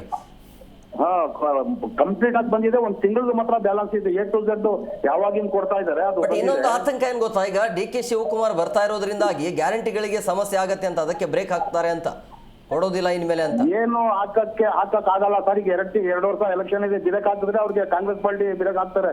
ಜನಗಳು ಸುಮ್ಮನೆ ಇರ್ತಾರ? ಗ್ಯಾರಂಟಿ ಅವಶ್ಯಕತೆ ಇದೆಯಾ ಅಂತ ಅನ್ಸುತ್ತಾ ನಿಮಗೆ? ಸರ್ ಬಹಳ ಇದೆ ಸರ್. ಯಾಕಿಲ್ಲ, ಬಡವ್ರಿಗೆ ಬಹಳ ಅನುಕೂಲ ಆಯ್ತದೆ ಸರ್. ಬಸ್ಸಲ್ಲಿ ಓಡಾಡ್ತಾರೆ. ತಿಂಗಳಿಗೆ ಒಂದ್ 600 ರೂಪಾಯಿ ಬಿಲ್ ತರ್ತಾ ಇತ್ತು, ನಮ್ಗೆ ಒಂದು ಬರ್ತಾ ಇಲ್ಲ.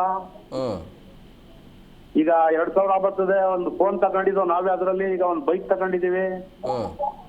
ಅದ್ ಕಟ್ತೀವಿ, EMI ಕಟ್ತೀವಿ. ಓಕೆ. ಸುಮ್ನೆ ಈಗ ಆಪೋಸಿಷನ್ ಅವ್ರು ಹೇಳ್ತಾರೆ ಅದೇನು ಕೊಡ್ತಾನೆ ಇಲ್ಲ ಅಂತಾರೆ, ಅದ್ ಯಾವ್ದೋ ಟಿವಿಲಿ. ಎಲ್ಲ ಬರ್ತಾ ಇದೆ ಸರ್. ಏನಿಲ್ಲ, DK ಶಿವಕುಮಾರ್ ಅವರು ಕೊಡ್ತಾರೆ, ಏನ್ ತೊಂದ್ರೆ ಇಲ್ಲ. Yes okay. ಕೊಟ್ಟಿಲ್ಲ ಅಂದ್ರೆ ಜನ ಅವ್ರಿಗೆ ಕಳಿಸ್ತಾರಲ್ಲ ಸರ್. 2 ವರ್ಷನೇ ಇರೋದೀಗ.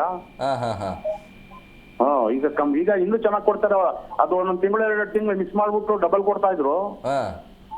ಇವಾಗ ಕರೆಕ್ಟ್ ಕೊಟ್ಕೊ ಬರ್ತಾರೆ. ಎಲೆಕ್ಷನ್ ಆಯ್ತಲ್ಲ ಸರ್. ಇವರು ಮಾಸ್ ಲೀಡರ್ ಆಗ್ತಾರೆ ಅಂತ ಹೇಳ್ತಾ ಇದ್ರಿ ಮುಂದಿನ ಅವಧಿಯಲ್ಲಿ. ಹೌದು sir. Yes okay sir. Okay, thank you sir.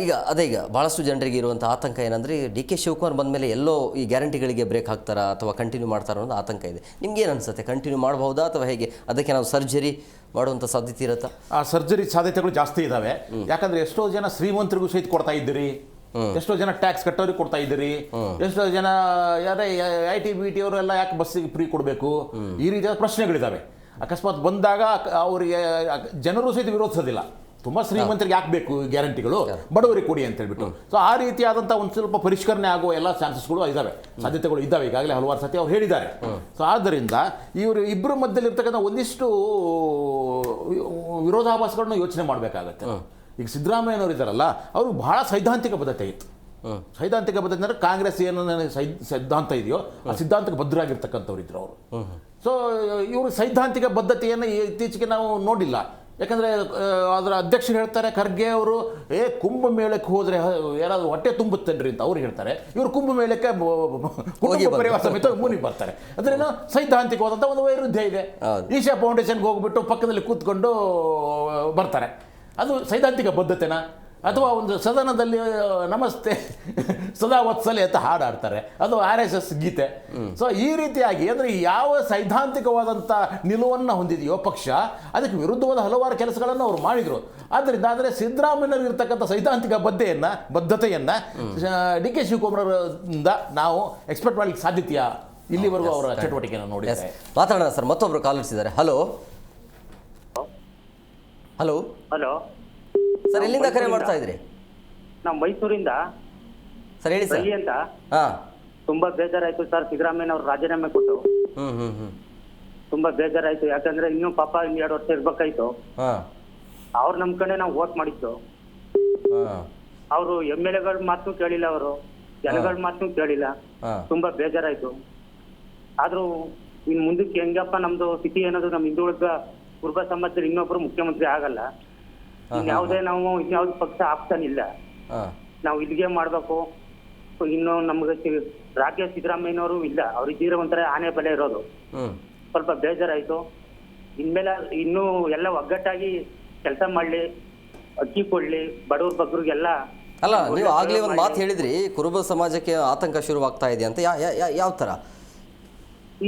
ಇನ್ಯಾರು ನಮ್ಮಲ್ಲಿ ಯಾರು ಮುಖ್ಯಮಂತ್ರಿ ಆಗಕ್ಕೆ ಆತರ ಶ್ರೀಮಂತ ನಾಯಕ ಇಲ್ಲ. ಎಲ್ಲ ಸರ್ವ ಪಕ್ಷ ನೋಡಿ, ಕಾಂಗ್ರೆಸ್ ಅಲ್ಲಿ, BJP ಅಲ್ಲಿ, JDS ಅಲ್ಲಿ ಈಶ್ವರಪ್ಪ ಅವರು ಮೂಲೆ ಗುಂಪಾಗವ್ರೆ BJP-ಯಿಂದ. ಇನ್ನು ನಮ್ಮ ಸಮಾಜದಲ್ಲಿ ಇನ್ನೊಬ್ರು ಮಂತ್ರಿ ಆಗೋದು ಕೂಡ ಕಷ್ಟ ಅನ್ಸ್ಬೋದು. ಇನ್ನು ಯಾರು ಅನ್ನೋದು ನಮ್ಗೆ ತುಂಬಾ ಕಷ್ಟ ಆಯ್ತದೆ. ಸ್ವಲ್ಪ ತುಂಬಾ ಬೇಜಾರಾಯ್ತದೆ. ಅದರಿಂದ ನಾನು 3 ದಿನ ಕೆಲ್ಸಕ್ಕೆ ಹೋಗಿ, ಒಬ್ಬ ಜನನಾಯಕ ಇರೋನು ಒಂದು ಸಮುದಾಯಕ್ಕೆ ಸೀಮಿತ ಆಗಬಾರ್ದು ಸರ್. ಒಂದು ಸಮಾಜ ಯಾವುದೋ ಒಂದು ಸಮುದಾಯದಿಂದ ಆಯ್ಕೆ ಆಗಿರಬಹುದು, ಬಟ್ ಅದನ್ನ ಜನನಾಯಕ ಅಂತ ಹೇಳಲ್ಲ. ಒಂದು ಸಮುದಾಯಕ್ಕೆ ಸೀಮಿತ ಆಗಿದೆ. ಯಾವತ್ತೂ ಅವರು ಸಿದ್ದರಾಮಯ್ಯ ಸಾಹೇಬ್ರು ಒಂದು ಕುರುಬ ಸಮಾಜ ಅಂತ ಎಲ್ಲೂ ಹೇಳಿಲ್ಲ. ಅವರು ಪ್ರತಿಯೊಂದು, ಈಗ ನಾನೊಬ್ಬ ದಲಿತ ಅಂತ ಹೆಮ್ಮೆಯಿಂದ ಹೇಳ್ಕೊತಾರೆ. ಆಮೇಲೆ ನಮ್ಗೆ ಕುರುಬ ಸಮಾಜಕ್ಕಿಂತ ಮೇಲ್ವರ್ಗದ ಜಾತಿನೇ ಅವ್ರು ತುಂಬಾ ಇಷ್ಟಪಡೋರು ಅವ್ರೆ ನಮ್ಮ ಸ್ನೇಹಿತರು. ಅಂದ್ರೆ ಈಗ ಸಿದ್ದರಾಮಯ್ಯ ಜಾಗದಲ್ಲಿ ಯಾರು ದಲಿತರು ಬರ್ಬೇಕಂತಾರ? ಈಗ ಯಾರಾದ್ರೂ ಹಿಂದುಳಿದಕ್ಕೆ ಇನ್ನೊಬ್ರು ಯಾರು ಒಬ್ರು ಬರ್ಬೇಕು. ಅವ್ರ ಮಗ ಇದ್ದಾನೆ ಬಿಡಿ, ಎತ್ತಿಂದ್ರ ಅವರು ಬರ್ತಾರೆ ಬಿಡಿ, ಇವತ್ತಿಲ್ಲ ನಾಳೆ ಅವ್ರನ್ನು ಬೆಳೆಸ್ತಾರೆ.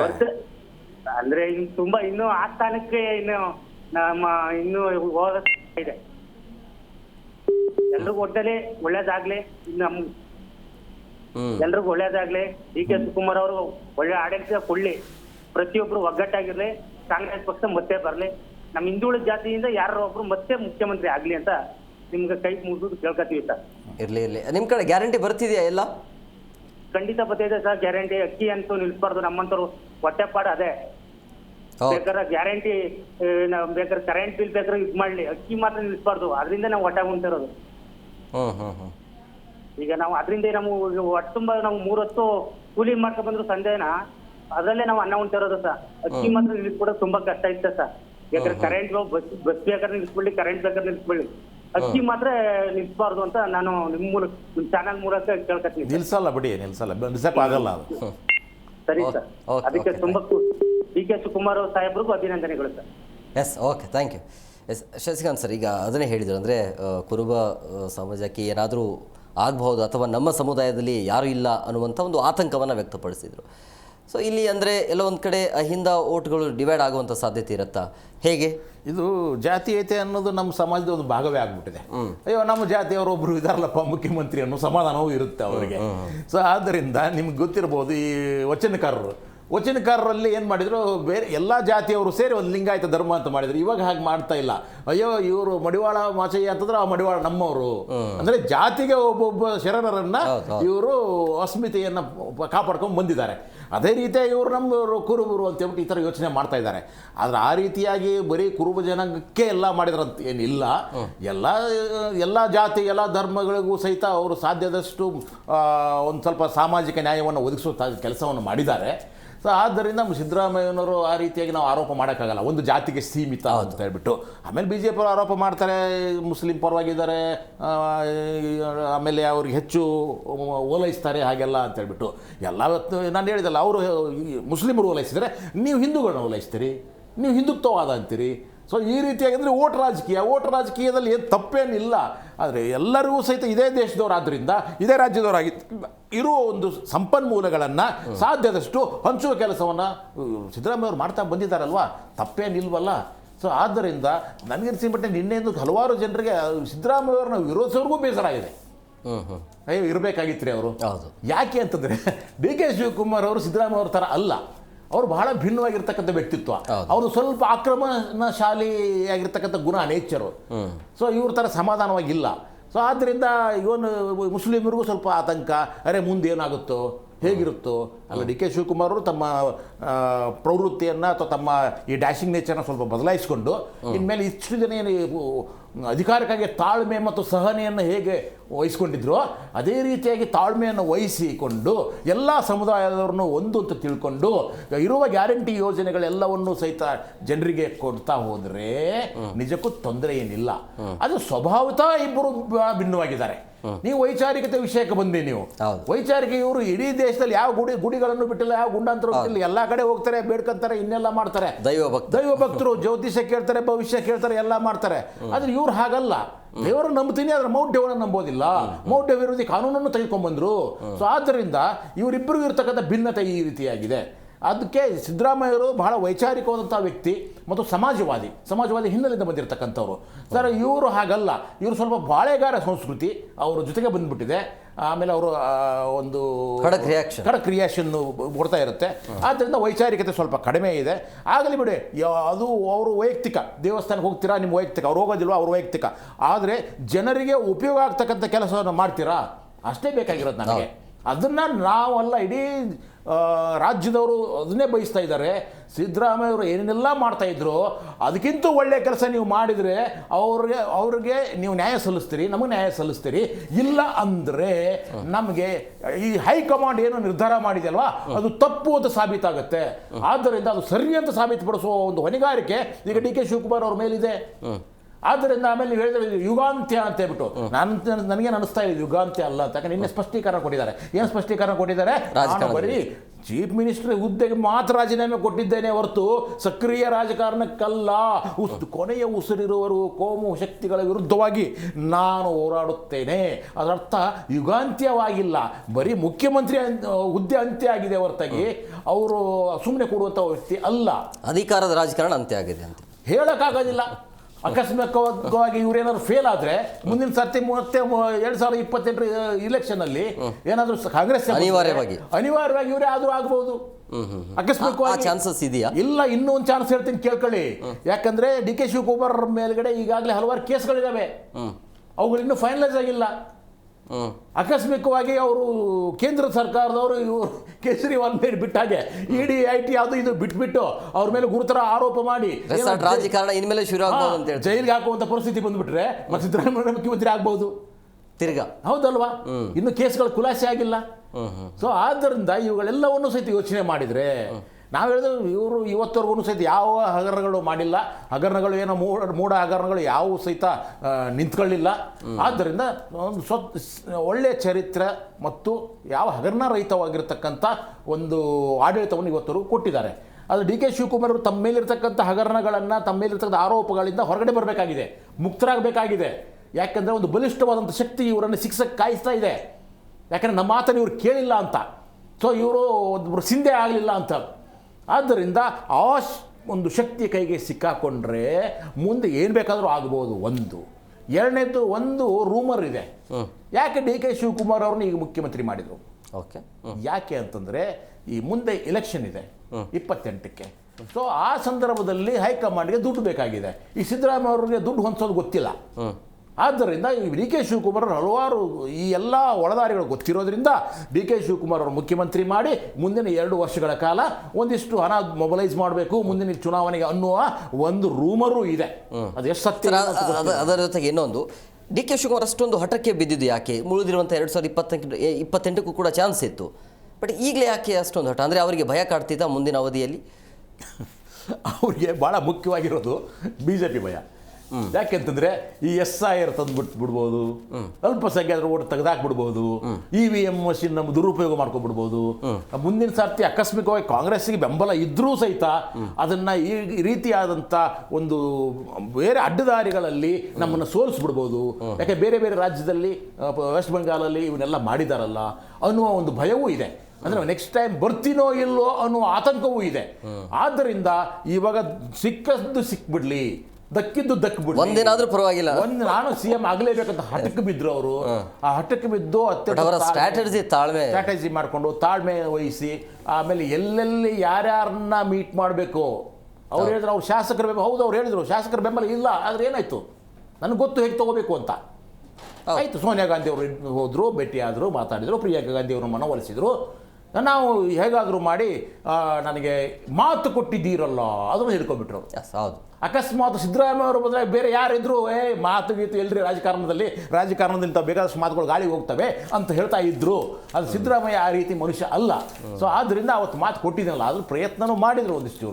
ಏನಂದರೆ ದಲಿತ CM ಒಂದು ಟ್ರಂಪ್ ಕಾರ್ಡ್ನ ಬಿಟ್ಟು ಹಾಕಿದರು, ತಮ್ಮ ಬೆಂಬಲಿಗರನ್ನ ದೆಹಲಿಗೆ ಕಳಿಸಿದರು. ಒಂದು ಚಿಕ್ಕ ಪುಟ್ಟ ಪ್ರಯತ್ನಗಳಾದವು, ಸಕ್ಸಸ್ ಆದರೂ ಸಹಿತ ಅವರ ಒಂದು ಹಿಡಿತ ಇದೆಯಲ್ಲ, ಆ ಹಿಡಿತ ತುಂಬ ಚೆನ್ನಾಗಿತ್ತು. ಮತ್ತು 3 ವರ್ಷ ಆಯಿತು, ಹಿಂದೆ 5 ವರ್ಷ 8 ವರ್ಷ ಈಗಾಗಲೇ ಅಧಿಕಾರವನ್ನು ನೀವು ಅನುಭವಿಸಿದ್ದೀರಿ. ಆದ್ದರಿಂದ ಈ ಸದ್ಯಕ್ಕೆ ಬಿಟ್ಕೊಡಿ ಅಂತ ರಾಹುಲ್ ಗಾಂಧಿ ಅವರು ಹೇಳಿದರು, ಇವರು ಬಿಟ್ಟು ಕೊಟ್ಟಿದ್ದಾರೆ. ಮಾತಾಡೋಣ ಸರ್, ಮತ್ತೊಬ್ಬರು ಕಾಲರ್ಸ್ ಇದ್ದಾರೆ. Hello hello hello sir, Chitradurga Omkara Murthy ಅಂತ ಸರ್. ಹಾಂ ಸರ್, ಹೇಳಿ ಸರ್. ಅದೇ ಸರ್, ಸಿದ್ದರಾಮಯ್ಯ ಹೇಳ್ತಿದ್ದು ಭಾಳ ಬೇಜಾರಾಯ್ತಾ? ಇನ್ನು 1-2 ವರ್ಷ ಇರ್ಬೇಕಿತ್ತನ? ಅಲ್ಲ ಸರ್, ಈಗ ಹೋಗಿದ್ದು ಭಾಳ ತುಂಬ ಬೇಜಾರಾಯ್ತು ನನಗೆ. ಡಿ ಕೆ ಶಿವಕುಮಾರ್ ಇದ್ದಾರ, ಜೋಡೆತ್ತು ತಾನೇ ಇಬ್ರು, ಅವರಿದ್ರು ಅಷ್ಟೇ, ಡಿ ಕೆ ಶಿವಕುಮಾರ್ ಬಂದ್ರು ಅಷ್ಟೇ. ಆದರೆ ಸಿದ್ದರಾಮಯ್ಯನಂತ ಸಾಮಾಜಿಕ ನ್ಯಾಯ ಕೊಡ್ಬೇಕಲ್ಲ ಸರ್ ಅವರು. ಅದನ್ನೇ ನಾನು ಹೇಳಿದ್ದು. ಕರೆಕ್ಟ್. ಅವರು ಕಾರ್ಪೊರೇಟ್ ಶ್ರೀಮಂತರವರು,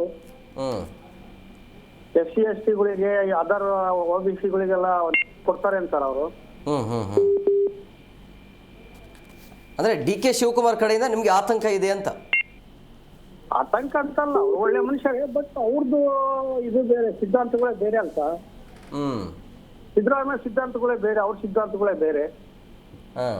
ಅದು ನನ್ಗೆಲ್ಲ ಸುಮ್ಮನೆ ಬೇಜಾರಾಯ್ತು ಸಿದ್ದರಾಮಯ್ಯ ಹೋಗಿದ್ದಷ್ಟೇ. ನಾವು ಎಷ್ಟು ದಿವಸ ಏಕೆ ಚಿತ್ರದಿಂದ ಮಾತಾಡ್ತಾ ಇದೀವಿ. ಗೊತ್ತಾಯ್ತು. ಹಾ ಸರ್, ಅಷ್ಟೇ, ಇನ್ನೇನಿಲ್ಲ. ಅವ್ರು ಸಿದ್ದರಾಮಯ್ಯ ಮಾಡ್ಬೇಕಲ್ಲ ಸರ್ ಎಲ್ಲವನ್ನು. ಸಿದ್ದರಾಮಯ್ಯ ಮಾಡ್ಬೇಕಲ್ಲ ಅವರು. ಹೊಸಬ್ರಿಗೆ ಅವಕಾಶ ಕೊಟ್ಟಿದ್ದಾರೆ, ಕೊಡ್ಲಿ ಬಿಡಿ. ಜನರೇಷನ್ ನೋಡಿದ್ರು ಹೈಕಮಾಂಡ್ ಹೊಸಬ್ರಿಗೆ ಅವಕಾಶ ಇದೆ, 2 ವರ್ಷ ಅವರು ಪ್ರಯತ್ನ ಮಾಡಲಿ. ಹೌದಾ, ಮಾಡಿ ಸರ್. ಓಕೆ. ಮಾಡ್ಲಿ ಏನ್ ತೊಂದರೆ ಇಲ್ಲ. ಬಟ್ ನಮಗಂತೂ ಬೇಜಾರು ಸಿದ್ದರಾಮಯ್ಯ ಹೇಳಿದ್ದು.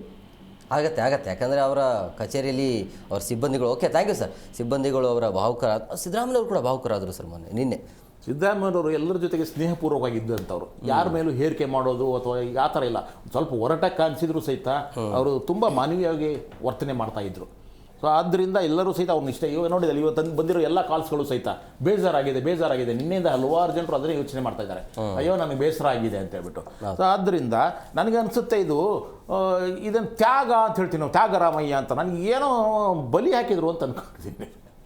ಯಾಕಂದ್ರೆ ನಿನ್ನೆ ಸರ್ ಇನ್ನೊಂದು ನೋಡಿದೆ, ಯಾವುದೋ ಇನ್ಸ್ಟಾದಲ್ಲಿ ಎಲ್ಲೋ ನೋಡಿದೆ, ಅದು ಈ ಬಕ್ರೀದ್ಗೆ ಟಗರು ಬಲಿ ಆದ ಅಂತ ಹೇಳಿದ್ನಲ್ವಾ, ಈ ಬಕ್ರೀದಿಗೆ ನಮ್ಮ ಟಗರ್ನ ಬಲಿ ಕೊಟ್ಬಿಟ್ರ ಏನಾದ್ರು ಮಾಡಿಬಿಟ್ಟು ಅನ್ನೋ ಒಂದು ಸಣ್ಣ ದೊಡ್ಡ ಸಂದೇಹ. ಎಂಥ ಸಮಯದಲ್ಲಿ ಅದು ಬಕ್ರೀದ್ ದಿವಸನೇ ನಮಗೆ ಮಾತಾಡೋಣ ಸರ್. ಬ್ರೇಕ್ನ ಸಮಯ ಆಗಿದೆ, ಬ್ರೇಕ್ ತೊಗೊಂಡು ಬಂದ್ಬಿಡ್ತೀನಿ. ಬ್ರೇಕ್ ಆದ ಬಳಿಕ ಈಗ ಏನೇ ಇದ್ರೂ ಕೂಡ ಡಿ ಕೆ ಶಿವಕುಮಾರ್ ಅವರ ದರ್ಬಾರ್ ಶುರುವಾಗುತ್ತೆ. ಸೊ ಈಗ ಇರುವಂಥದ್ದು ಪದಗ್ರಹಣ ಕಾರ್ಯಕ್ರಮ ಯಾವಾಗಿರುತ್ತೆ, ಅವರ ಸಂಪುಟದಲ್ಲಿ ಯಾರಿಗೆಲ್ಲ ಅವಕಾಶ ಇರುತ್ತೆ ಅನ್ನೋದು, ಅದರ ಬಗ್ಗೆ ಚರ್ಚೆ ಮಾಡೋಣ. ಶಶಿಕಾಂತ್ ಸರ್, ಈಗ 50 ವರ್ಷಗಳ ಸುದೀರ್ಘ ರಾಜಕಾರಣ ಸಿದ್ದರಾಮಯ್ಯನವರದು. ಈ ರಾಜಕೀಯ ಜೀವನ ಹೇಗಿತ್ತು, ಎಲ್ಲಿಂದ ಆರಂಭ ಆಯಿತು? ಒಂದು ಚಿಕ್ಕ ಹಳ್ಳಿಯಿಂದ ಬಂದು ರಾಜ್ಯದ 2ನೇ ಬಾರಿ ಮುಖ್ಯಮಂತ್ರಿಯಾಗಿ 8 ವರ್ಷಗಳ ಕಾಲ ಸುದೀರ್ಘ ಜರ್ನಿ ಮುಖ್ಯಮಂತ್ರಿಯಾಗಿ, ಆಮೇಲೆ ದಾಖಲೆಯ ಬಜೆಟ್ ಮಂಡನೆ ಮಾಡಿದರು, ಆಮೇಲೆ ಅನ್ನರಾಮ್ಯ ಗ್ಯಾರಂಟಿ ಅನ್ನ ಭಾಗ್ಯಗಳಿಂದಾಗಿ ಗ್ಯಾರಂಟಿ ಯೋಜನೆಗಳ ತನಕ ಬಂದಿದ್ದು. ಏನು ಹೇಳ್ತೀರಿ ಈ ಒಂದು ರಾಜಕೀಯ ಪಯಣದ ಬಗ್ಗೆ? ಅವರ ಪಯಣವೇ ಬಹಳ ವಿಸ್ಮಯ. ಬಹಳ ಯಾಕಂತಂದರೆ ಅವರಿಗೆ ಯಾವ ಗಾಡ್ ಫಾದರ್ ಇಲ್ಲ, ರಾಜಕೀಯ ಬ್ಯಾಕ್ಗ್ರೌಂಡ್ ಇಲ್ಲ ಹಿಂದ್ಗಡೆಗೆ. ಸೊ ಇಂಥ ಸಂದರ್ಭದಲ್ಲಿ ಅವರು ಏನೋ ಬಂದಿರತಕ್ಕಂಥವ್ರು ಮೈಸೂರಿಗೆ ಬಂದರು, ಅದು ಓದಿದರು, ಲಾ ಓದಿದರು, ಸ್ವಲ್ಪ ಪ್ರಾಕ್ಟೀಸ್ ಮಾಡಿದರು, ಆಮೇಲೆ ಅದನ್ನು ಬಿಟ್ಟರು. ಸೊ ಆ ನಂತರ ಅಲ್ಲಿರ್ತಕ್ಕಂಥ ಕೆಲವಾರು ಈ ಪ್ರೋಗ್ರೆಸಿವ್ ಸಂಘಟನೆಗಳಿದಾವಲ್ಲ ಅವರು, ಆಮೇಲೆ ನಂಜುಂಡಸ್ವಾಮಿ ಅಂತ ರೈತ ನಾಯಕರು, ಅವ್ರ ಸಂಪರ್ಕಕ್ಕೆ ಬಂದರು. ಹೀಗಾಗಿ ಹೋಗ್ಬಿಟ್ಟು ಅವರು ಸಮಾಜವಾದಿ ತತ್ವಕ್ಕೆ ಸ್ವಲ್ಪ ಆಕರ್ಷಿತರಾದರು. ಆಮೇಲೆ ಹಲವಾರು ಅಪ್ ಆ್ಯಂಡ್ ಡೌನ್ಸ್ಗಳು ಆಗಿದ್ದಾವೆ. ಅವರು ಇನ್ನೇನು ಸ್ಮರಿಸ್ಕೊಂಡಿದ್ದಾರೆ, ರಾಮಕೃಷ್ಣ ಹೆಗಡೆ ಅವರು ನಮ್ಮ ಗುರುಗಳು ಅಂತ ಹೇಳ್ಬಿಟ್ಟು. ಆದ್ದರಿಂದ ರಾಮಕೃಷ್ಣ ಹೆಗಡೆ ಅವ್ರನ್ನ ಯಾಕೆ ದೇವೇಗೌಡರು ಸ್ಮರಿಸ್ಕೊಳ್ಳಿಲ್ಲ? ಅವ್ರ ಪಕ್ಷದಲ್ಲಿ ಇದ್ರಲ್ಲ, ರಾಮಕೃಷ್ಣ ಹೆಗಡೆ ಅವ್ರ ಗುರುಗಳು ಅಂತ ಹೇಳ್ಬಿಟ್ಟು ಸ್ಮರಿಸ್ಕೊಳ್ತಾರೆ. ಸೊ ಇದೇ ರೀತಿಯಾದಂಥ ಹಲವಾರು ಅಪ್ ಆ್ಯಂಡ್ ಡೌನ್ಸ್ಗಳ ಜೊತೆಗೆ ಇವನು 100 ಕುರಿಗಳ ಲೆಕ್ಕ ಹಾಕಕ್ಕೆ ಬರೋದಿಲ್ಲ, ಇವನೊಬ್ಬ ಮಿನಿಸ್ಟರ್ ಅಂತ ಹೇಳ್ಬಿಟ್ಟು 17 ಬಾರಿ ಹಣಕಾಸು ಸಚಿವ ಲೇವಡಿ ಮಾಡಿದ್ರಲ್ವಾ. ಲೇವಡಿ ಮಾಡಿದ್ರು ಸಹಿತ ಇವರು ದಾಖಲೆ ಬಜೆಟನ್ನು ಮಂಡಿಸಿದರು. ಅದಕ್ಕೆ ಬೇಕಾಗಿರೋದು ಜಾತಿ ಅಲ್ಲ, ಅದು ಬೇಕಾಗಿರೋದು ಹಿನ್ನೆಲೆ ಅಲ್ಲ, ಅದಕ್ಕೆ ಬೇಕಾಗಿರೋದು ನಮಗೆ ಸಾಮಾಜಿಕ ಬದ್ಧತೆ ಮಾತ್ರ. ಸೊ ಆ ಬದ್ಧತೆಯಿಂದಾಗಿ ಅವರೇನು ಭಾಳ ಸುಗಮದ ಹಾದಿಯಾಗಿರಲಿಲ್ಲ. ಅವರು ರಾಜಕೀಯ ಭಾಳ ಅಪ್ ಆ್ಯಂಡ್ ಮಾಡಿದ್ದಾರೆ, ಅವ್ರು ಗೆದ್ದಿದ್ದಾರೆ, ಸೋತಿದ್ದಾರೆ. ಆಮೇಲೆ ಅವ್ರಿಗೆ ಹಲವಾರು ಅವಕಾಶಗಳನ್ನು ಕಿತ್ಕೊಳ್ಳಲಾಗಿದೆ. ಅಷ್ಟೇ ಅಲ್ಲ, ಇವ್ರ ಪಕ್ಷದಿಂದ ಹೊರಗಡೆ ದಬ್ಬಲಾಯಿತು. ಆ ಸಂದರ್ಭದಲ್ಲಿ ಭಾಳ ಕುಸಿದೋಗಿದ್ರು ಅವರು. ನಮ್ಮ ಜನಪರ ಸಂಘಟನೆ ನಾವು ಹೋರಾಟ ಮಾಡುವಾಗ ಬಂದು ತಾವೇ ಕೂತ್ಕೊಳ್ತಾ ಇದ್ರು. ಸೊ ಆ ರೀತಿಯಾದಂಥ ಒಂದು ಜನಪರ ಕಾಳಜಿ ಇತ್ತು. ಯಾವಾಗಪ್ಪ ಇಲ್ಲಪ್ಪ ನನಗೆ ಅಧಿಕಾರ ಇಲ್ಲ, ನಾನು ಮನೇಲಿ ಕೂತ್ಕೊಳ್ತೀನಿ ಅನ್ನಲಿಲ್ಲ. ಸೊ ನಾವು ಸ್ವಾತಂತ್ರ್ಯ ಉದ್ಯಾನವನದಲ್ಲಿ ಅಲ್ಲಿ ನಾವು ಫ್ರೀಡಮ್ ಪಾರ್ಕಲ್ಲಿ ಇದನ್ನು ಸ್ಟ್ರೈಕ್ ಮಾಡುವಾಗ ಹಲವಾರು ಸರ್ತಿ ಬಂದುಬಿಟ್ಟು ಕೂತ್ಕೊಂಡು ಭಾಷಣ ಮಾಡ್ತಾಯಿದ್ರು, ಮಾತಾಡ್ತಾಯಿದ್ರು. ಸೊ ಆ ರೀತಿಯಾದಂಥ ಒಂದು ಸಾಮಾಜಿಕವಾದಂಥ ಕಳಕಳಿಯನ್ನು ಉಳ್ಳುವಂಥ ಸಿದ್ದರಾಮಯ್ಯನವರು ಈ ನಮ್ಮ JDS ಪಕ್ಷದ ಒಂದು ಇದು ಏನಂದರೆ, ಹೆಚ್ಚು ಯಾರೋ ಅವರ ಫ್ಯಾಮಿಲಿ ಬಿಟ್ಟು ಬೇರೆಯವರು ಬೆಳೆಯೋದಕ್ಕೆ ಬಿಡೋದಿಲ್ಲ. ಸೊ ಅವರು ಆಜ್ಞಾಧಾರಕವಾಗಿದ್ದರೆ ಪರವಾಗಿಲ್ಲ. ಇವರು ಸ್ವಲ್ಪ ಮಾಸ್ ಲೀಡರ್ ಆದರು. ಆವಾಗಲೇ ಮೈಸೂರು ಭಾಗದಲ್ಲಿ ಭಾಳ ಹೆಚ್ಚು ಫೇಮಸ್ ಆಗಿದ್ದರು. ಆದರೂ ಅವ್ರನ್ನ ಮುಂದಕ್ಕೆ ಹೋಗಕ್ಕೆ ಬಿಡಲೇ ಇಲ್ಲ.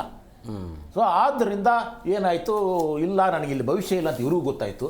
ಸೊ ಅವರು ಹೊರಗಡೆ ಹಾಕಿದರು. ಸರಿ ಚಿಂತೆ ಇಲ್ಲ ಅಂತ ಹೇಳ್ಬಿಟ್ಟು ಒಂದು 6 ತಿಂಗಳು ಸುಮ್ಮನೆ ಇದ್ದರು, ಎಲ್ಲೂ ಹೋಗಲಿಲ್ಲ. ಆಮೇಲೆ ಆ ಸಂಬಂಧದಲ್ಲಿ ನಾನು ಸಹಿತ ಮೀಟಿಂಗ್ ಅಟೆಂಡ್ ಮಾಡಿದ್ದೀನಿ. ಹಲವಾರು ಜನ ಪ್ರಗತಿಪರರನ್ನ ಸೇರಿಸಿಕೊಂಡು ಒಂದೆರಡು ಮೂರು ಮೀಟಿಂಗ್ ಮಾಡಿದ್ರು. ಈಗ ನಾನು ಏನು ಮಾಡಲಿ ಮುಂದೆ ಅಂತ ನನ್ನ ಹೊರಗಡೆ ಹಾಕಿದ್ದಾರೆ.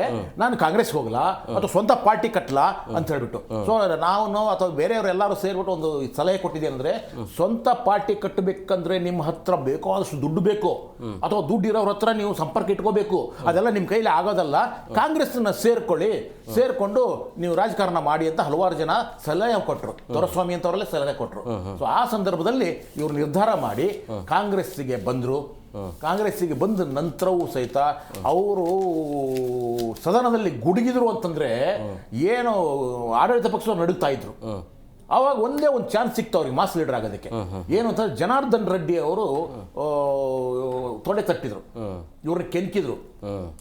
ಬಾ ನೀನು ಬಳ್ಳಾರಿಗೆ ನೋಡ್ಕೋತೀನಿ ಅಂತ ಹೇಳ್ಬಿಟ್ಟು. ಬಳ್ಳಾರಿ ಬರೋ ತಾಕತ್ತಿದೆ ನಿಮ್ಗೆ ಅಂತ ನಡಿ ನನ್ನ ಹಿಂಗೆ ಇದನ್ನ ಮಾಡ್ತಾರೆ ಅವರು. ಮಾಡ್ಬಿಟ್ಟು ನಾನು ಬರ್ತೀನಿ, ಏನ್ ಮಾಡ್ಕೊತೀವಿ ಮಾಡ್ಕೋ ಅಂತ ಹೇಳ್ಬಿಟ್ಟು ಬೆಂಗಳೂರಿನಿಂದ ಬಳ್ಳಾರಿ ಪಾದಯಾತ್ರೆ ಹೋಗ್ತಾರೆ. ಆ ಪಾದಯಾತ್ರೆಯಲ್ಲಿ ಸಿಕ್ಕ ಒಂದು ಜನಪ್ರಿಯತೆ ಇದೆಯಲ್ಲ, ಅದು ಅವರನ್ನು ಮಾಸ್ ಲೀಡರ್ ಮಾಡ್ಬಿಡ್ತು.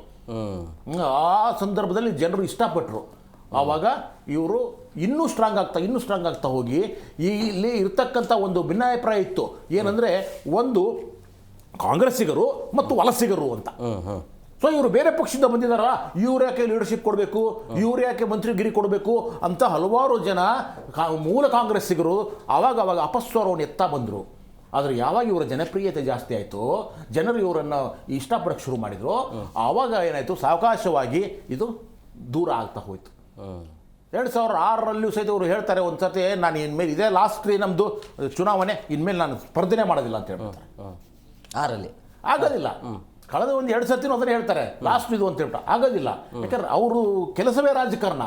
ಇವತ್ತು ಸಹಿತ ನಾನು ರಾಜಕೀಯಕ್ಕೆ ರಾಜೀನಾಮೆ ಕೊಡಲ್ಲ, ನಾನು ಹುದ್ದೆಗೆ ರಾಜೀನಾಮೆ ಕೊಟ್ಟಿದ್ದೀನಿ ಅಂತ ಹೇಳ್ತಾ ಇದ್ದಾರೆ. ಸಕ್ರಿಯ ರಾಜಕಾರಣದಲ್ಲಿ ಇರ್ತೀನಿ ಅಂತ ಹೇಳ್ತಾರೆ, ಜನಪರವಾಗಿ ಹೋರಾಟ ಮಾಡ್ತೀನಿ ಅಂತ ಹೇಳ್ತಾರೆ, ಕೋಮುವಾದ ವಿರುದ್ಧವಾಗಿ ನಿಲ್ತೀನಿ ಅಂತ ಹೇಳ್ತಾರೆ. ಅದರ ಅರ್ಥ ಏನು ಅಂತಂದ್ರೆ, ಸಿದ್ದರಾಮಯ್ಯನವರ ಜನಪರ ಕಾಳಜಿ ಇವತ್ತು ಕಡಿಮೆ ಆಗಿಲ್ಲ, ಅವ್ರ ಯುಗಾಂತವೂ ಆಗಿಲ್ಲ, ಅವರ ರಾಜಕೀಯ ಒಂದು ಭವಿಷ್ಯ ಇಲ್ಲಿಗೆ ನಿಂತೋ ಇಲ್ಲ.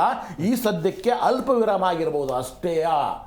ಸೊ ಆದ್ದರಿಂದ ಇವತ್ತವರೆಗೂ, ಆದರೆ ಇನ್ನೂ ಸ್ವಲ್ಪ ದಿವಸ ಯಾಕೆ ಇರಬೇಕಾಗಿತ್ತು ಅನ್ನೋದು ನಾನು ನಿಮ್ಗೆ ಹೇಳ್ತಾ ಇದ್ದೀನಿ.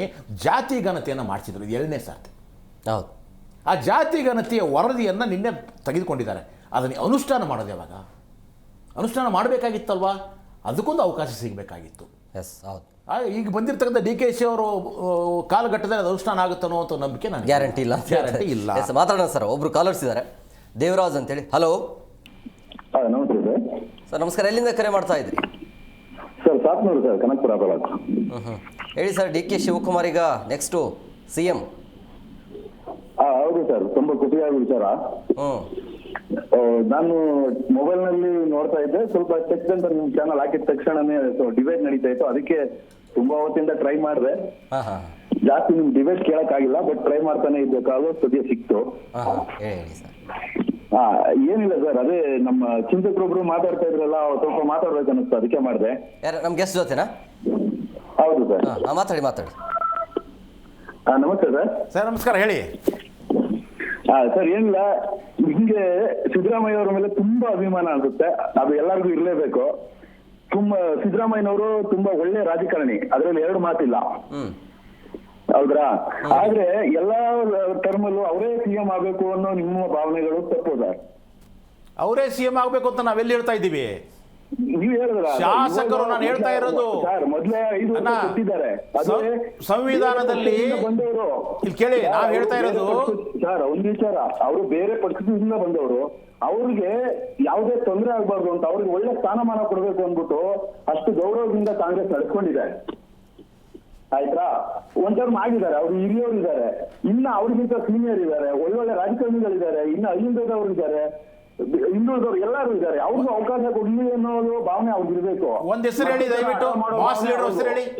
ಮುಖ್ಯಮಂತ್ರಿ ಆಗ್ಬೇಕಂತ ಒಬ್ಬರ ಹೆಸರು ಹೇಳಿ. ಶಿವಕುಮಾರ್ ಅವರು. ಅಲ್ಲ, ಒಂದ್ ನಿಮಿಷ ಸರ್, ಪ್ಲೀಸ್ ಒಂದ್ ನಿಮಿಷ. ಹಲೋ ಸರ್, 1 ನಿಮಿಷ ಸರ್. ಹೇಳಿ. ಹಲೋ, ಹೇಳಿ, ಕಂಟಿನ್ಯೂ ಮಾಡಿ. ಈಗ ಶಿವಕುಮಾರ್ ಅವರು ಮುಖ್ಯಮಂತ್ರಿ ಆದ್ರೆ ಅವರು ಹಗರಣವೇ, ವಿರೋಧ ಪಕ್ಷದವರು CBI ಅವರು ಬಿಟ್ಟು ನಿಲ್ಲಿಸ್ತಾರೆ ಅಂತ ಹೇಳಿದ್ರೆ, ಅದು CBI ಅವ್ರು ವಿರೋಧ ಪಕ್ಷದವ್ರು ಬಿಡಲ್ಲ ಸರ್, ಕಾಂಗ್ರೆಸ್ನವರೇ ಬಿಡ್ತಾರೆ ಆಗದೆ ಇರೋರು. ಆದ್ರೆ ಯಾವುದೇ ಕಾರಣಕ್ಕೂ ಇನ್ನೆರಡು ವರ್ಷ ಶಿವಕುಮಾರ್ ಅವರು ಮುಖ್ಯಮಂತ್ರಿ ಆಗಿ ಇದ್ದೇ ಇರ್ತಾರೆ, ಗ್ಯಾರಂಟಿ. ಅಷ್ಟೊಂದು ವರ್ಷಾಗಿ ರಾಜಕಾರಣ ಮಾಡಲ್ಲ, ಅವರು ಚತುರರು ರಾಜಕಾರಣದಲ್ಲಿ. 40 ವರ್ಷದಿಂದ ಅದೇ ಪಕ್ಷದಲ್ಲಿ ದುಡಿದವ್ರು ಅವರು. ಅವ್ರ ರಾಜಕೀಯ ಯಾವ ತರ ಮಾಡ್ತಾರೆ ಅಂತ ನಿಮ್ಗೆ ಗೊತ್ತು. ಹೌದು, ಅವ್ರು ಭಾಷೆ ಹೊರಟಿರ್ಬೋದು, ಹೃದಯ ತುಂಬಾ ಸ್ಮೂತ್ ಇದೆ, ಯಾರನ್ನು ಅವರು ಬೇರೆ ತರ ನೋಡಲ್ಲ. ಈಗ ಡಿ ಕೆ ಶಿವಕುಮಾರ್ ಅವರು ನಾವು ವಿರೋಧಿಸ್ತಾ ಇಲ್ಲ ಸ್ವಾಮಿ. ಆಯ್ತು, ಕೇಳಿಲ್ಲ ನನ್ನ ಮಾತು, ಒಂದು ನಿಮಿಷ ಕೇಳಿ. ಒಂದ್ ನಿಮಿಷ ಕೇಳಿ. ನಾವು ಡಿ ಕೆ ಶಿವಕುಮಾರ್ ಅವ್ರನ್ನ ವಿರೋಧಿಸೋದಲ್ಲ ಇಲ್ಲಿ. ನಾನು ಹೇಳ್ತಾ ಇರೋದು, ಸಂವಿಧಾನಾತ್ಮಕವಾಗಿ ಶಾಸಕರ ಬಹುಮತ ಇದ್ದವರು ಚೀಫ್ ಮಿನಿಸ್ಟರ್ ಆಗಬೇಕು ಅಷ್ಟೇ. ಆದ್ರಿಂದ ಶಾಸಕರ ಬೆಂಬಲವನ್ನ ಕೋರಿದ್ದೀರಾ, ಶಾಸಕರ ಮೀಟಿಂಗ್ ಮಾಡಿದ್ದೀರಾ, ಅವರಿಂದ ಹೆಚ್ಚು ಜನರ ಅಭಿಪ್ರಾಯವನ್ನು ಕೇಳಿದ್ದೀರಾ, ಆಮೇಲೆ ಯಾರಾದರೂ ಮುಖ್ಯಮಂತ್ರಿ ಆಗಲಿ. ನಾನು ಹೇಳೋದು ಸಂವಿಧಾನಾತ್ಮಕವಾಗಿ ಆಲೋಚನೆ ಮಾಡಿ ಮಾತಾಡ್ತಾ ಇದ್ದೀನಿ ಅಷ್ಟೇ ನಾನು. ಹೌದು ಸರ್, ಈಗ ನಾಳೆ ಅದೇನೇ ನಡೆಯೋದು ಸರ್, ಅದು ನಡೆದ್ಮೇಲೆ ಸರ್ ಮುಖ್ಯಮಂತ್ರಿ ಆಗೋದು. ಈಗ ಹಾಗಾದ್ರೆ ನಿನ್ನೆ ಯಾಕೆ ಹೇಳಿದ್ರು ಅವರು? ಹೈಕಮಾಂಡ್ ಅವರು ಸೂಚಿಸಿದ್ರು, ರಾಜೀನಾಮೆ ಕೊಟ್ಟೆ ಅಂತ ಯಾಕೆ ಹೇಳಿದ್ರು? ಯಾರು ಹೈಕಮಾಂಡ್ ಅವರು ಸೂಚಿಸಿದ್ದಕ್ಕೆ ರಾಜೀನಾಮೆ ಯಾಕೆ ಕೊಟ್ಟಿದ್ದೀನಿ ಅಂತ ಯಾಕೆ ಹೇಳಿದ್ರು? ಇಲ್ಲಿ ಹೈಕಮಾಂಡ್ ಯಾಕೆ ಬಂತು? ಶಾಸಕರ ಬಹುಮತ ಬೇಕಿಲ್ಲ, ಹೈಕಮಾಂಡ್ ಅಲ್ಲ. ಮಾತು ಹೇಳಿದ್ದಾರು. ಹಲೋ ಅಣ್ಣ, ಶಾಸಕರ ಬಹುಮತ ಇದ್ದವ್ರು ಸಿಎಂ ಆಗಬೇಕು, ನೀವು ಹೈಕಮಾಂಡ್ ಸೂಚಿಸಿದವರಲ್ಲ ಸರ್. ಅದು ಗೊತ್ತಿದೆ, ಅದಕ್ಕೇನೆ ನಾಳೆ ಶಾಸಕರ ಸಭೆ ಕರೆದಿರೋದೇ ಅದಕ್ಕೆ. ಅದು ಟೆಕ್ನಿಕಲಿ ಬೇಡ ನಮಗೆ. ಹೈಕಮಾಂಡ್ ಯಾಕೆ ಸೂಚನೆ ಮಾಡ್ತು? ಯಾರಿಗೆ? ಇವ್ರಿಗೆ. ನಿನ್ನೆ ಅವರೇ ಹೇಳ್ತಾರೆ, ಸಿದ್ದರಾಮಯ್ಯನವರು ಹೈಕಮಾಂಡ್ ಸೂಚನೆಯಿಂದ ನಾನು ಕೊಟ್ಟಿದ್ದೇನೆ ಅಂತ ಹೇಳ್ತಾರೆ ರಾಜೀನಾಮೆಯನ್ನ. ಹೌದು, ಅವಾಗ ಸಿದ್ದರಾಮಯ್ಯನವರು ಪೂರ್ವದಿಂದನೂ ಅದೇ ಮಾತು ಹೇಳ್ತಾ ಇದ್ದಿದ್ದು, ಹೈಕಮಾಂಡ್ ಹೇಳ್ದಂಗೆ. ಅವ್ರು ಯಾಕೆ ಅವಾಗಿಂದ ಹೈಕಮಾಂಡ್ ಹೇಳ್ದಂಗೆ ಅಂತ ಹೇಳ್ತಾ ಇದ್ರು? ಶಾಸಕರ ಬೆಂಬಲ ಯಾರಿಗಿದೆ ಅವರು ಅಂತ ನಾನು ಅದನ್ನ ಹೇಳ್ತಾ ಇರೋದು. ಇವಾಗ ನಾನು ಹೇಳ್ತಾ ಇರೋದು, ಶಾಸಕರ ಬೆಂಬಲ ಇದ್ರೆ ಸಿಎಂ ಆಗಿ. ಇಲ್ಲ ಇಲ್ಲಿ ಡಿ ಕೆ ಶಿವಕುಮಾರ್ ಸಿಎಂ ಆಗಬಾರದು ಅಂತೇನಿಲ್ಲ. ಯಾರಾದ್ರೂ ಆಗಲಿ, ನಾಳೆ ನೀವೇ ಸಿಎಂ ಆಗ್ಬೇಕಂತ ಎಲ್ಲ ಹೇಳಿದ್ರು ಸಹಿತ ನೀವೇ ಆಗ್ಬೇಕು. ಮುಖ್ಯಮಂತ್ರಿ ಆಗೋದು ಕೂಡ ದೇವರಾಜ್ ಇಲ್ಲಿ ಕೇಳಿಲಿ, ಡಿ ಕೆ ಶಿವಕುಮಾರ್ ಸಿಎಂ ಆಗಬಾರದು ಅಂತೇನಿಲ್ಲ. ಹೇಳ್ತಾ ಇರೋದು ಏನು ಅಂತ ಹೇಳಿದ್ರೆ, ಜನ ಆರಂಭದಲ್ಲಿ ನಂಬಿದ್ದು ಸಿದ್ದರಾಮಯ್ಯ ಅವರನ್ನ ಮುಖ ನೋಡಿ ಜನ ಓಟ್ ಹಾಕಿದ್ದು. ಬಟ್ ಜನರ ಅಭಿಪ್ರಾಯ ಇಲ್ಲದ್ರೆ ಹೇಗೆ ಹೈಕಮಾಂಡ್ ಮಾತನ್ನು ಕೇಳ್ತೀರಿ ಅನ್ನೋದು ಅವರ ವಾದ ಆಗಿತ್ತು. ಇಲ್ಲಿ ಎಲ್ರಿಗೂ ಗೊತ್ತಿತ್ತು, ಡೇ 1 ಇಂದ 2023 ಯಾವಾಗ ಸರ್ಕಾರ ಅಧಿಕಾರಕ್ಕೆ ಬಂತಲ್ಲ, ಡೇ 1 ಇಂದ ಗೊತ್ತಿತ್ತು ಒಪ್ಪಂದ ಆಗಿದೆ, 2.5 ವರ್ಷ ಹಾಗೆ ಆಗತ್ತೆ ಅಂತೇಳಿ. ಅದು ಗೊತ್ತಿರುವಂತ ವಿಚಾರ. ಸರ್ ಒಂದೇ ಒಂದು ಸೆಕೆಂಡ್, ಇವಾಗ ಹೇಳಿದ್ರಲ್ವಾ ಸಿದ್ದರಾಮಯ್ಯನವರಿಂದನೇ ಬಂದು ಅಂತ. ಒಂದು ವಿಚಾರ ತಿಳ್ಕೊಳ್ಳಿ, ಕೆಪಿಸಿಸಿ ಅಧ್ಯಕ್ಷರು ಡಿ ಕೆ ಶಿವಕುಮಾರ್ ಆದ್ಮೇಲೆ ಯಾರು ಕೆಪಿಸಿಸಿ ಅಧ್ಯಕ್ಷರು ಇರ್ತಾರೆ ಅವರೇ ಮುಖ್ಯಮಂತ್ರಿ ಆಯ್ತಾರೆ ಅನ್ನೋ ಒಂದೇ ಕಾರಣಕ್ಕೆ ಇಡೀ ಕರ್ನಾಟಕದಲ್ಲಿ ಯಾವತ್ತೂ ಬರದೇ ಇದ್ದಷ್ಟು ಬಹುಮತ ಕರ್ನಾಟಕದಲ್ಲಿ ಬಂದಿದೆ. ಡಿ ಕೆ ಶಿವಕುಮಾರ್ ಮುಖ್ಯಮಂತ್ರಿ ಆಯ್ತಾರೆ ಅಂತ ಕೆಪಿಸಿಸಿ ಅಧ್ಯಕ್ಷರು ಡಿ ಕೆ ಶಿವಕುಮಾರ್ ಇದ್ದುದ್ರಿಂದ ಅವರೇ ಮುಖ್ಯಮಂತ್ರಿ ಆಯ್ತಾರೆ ಅಂತ ಪ್ರತಿ ಇಡೀ ಕರ್ನಾಟಕ ಜನತೆ ಓಟ್ ಹಾಕಿದೆ.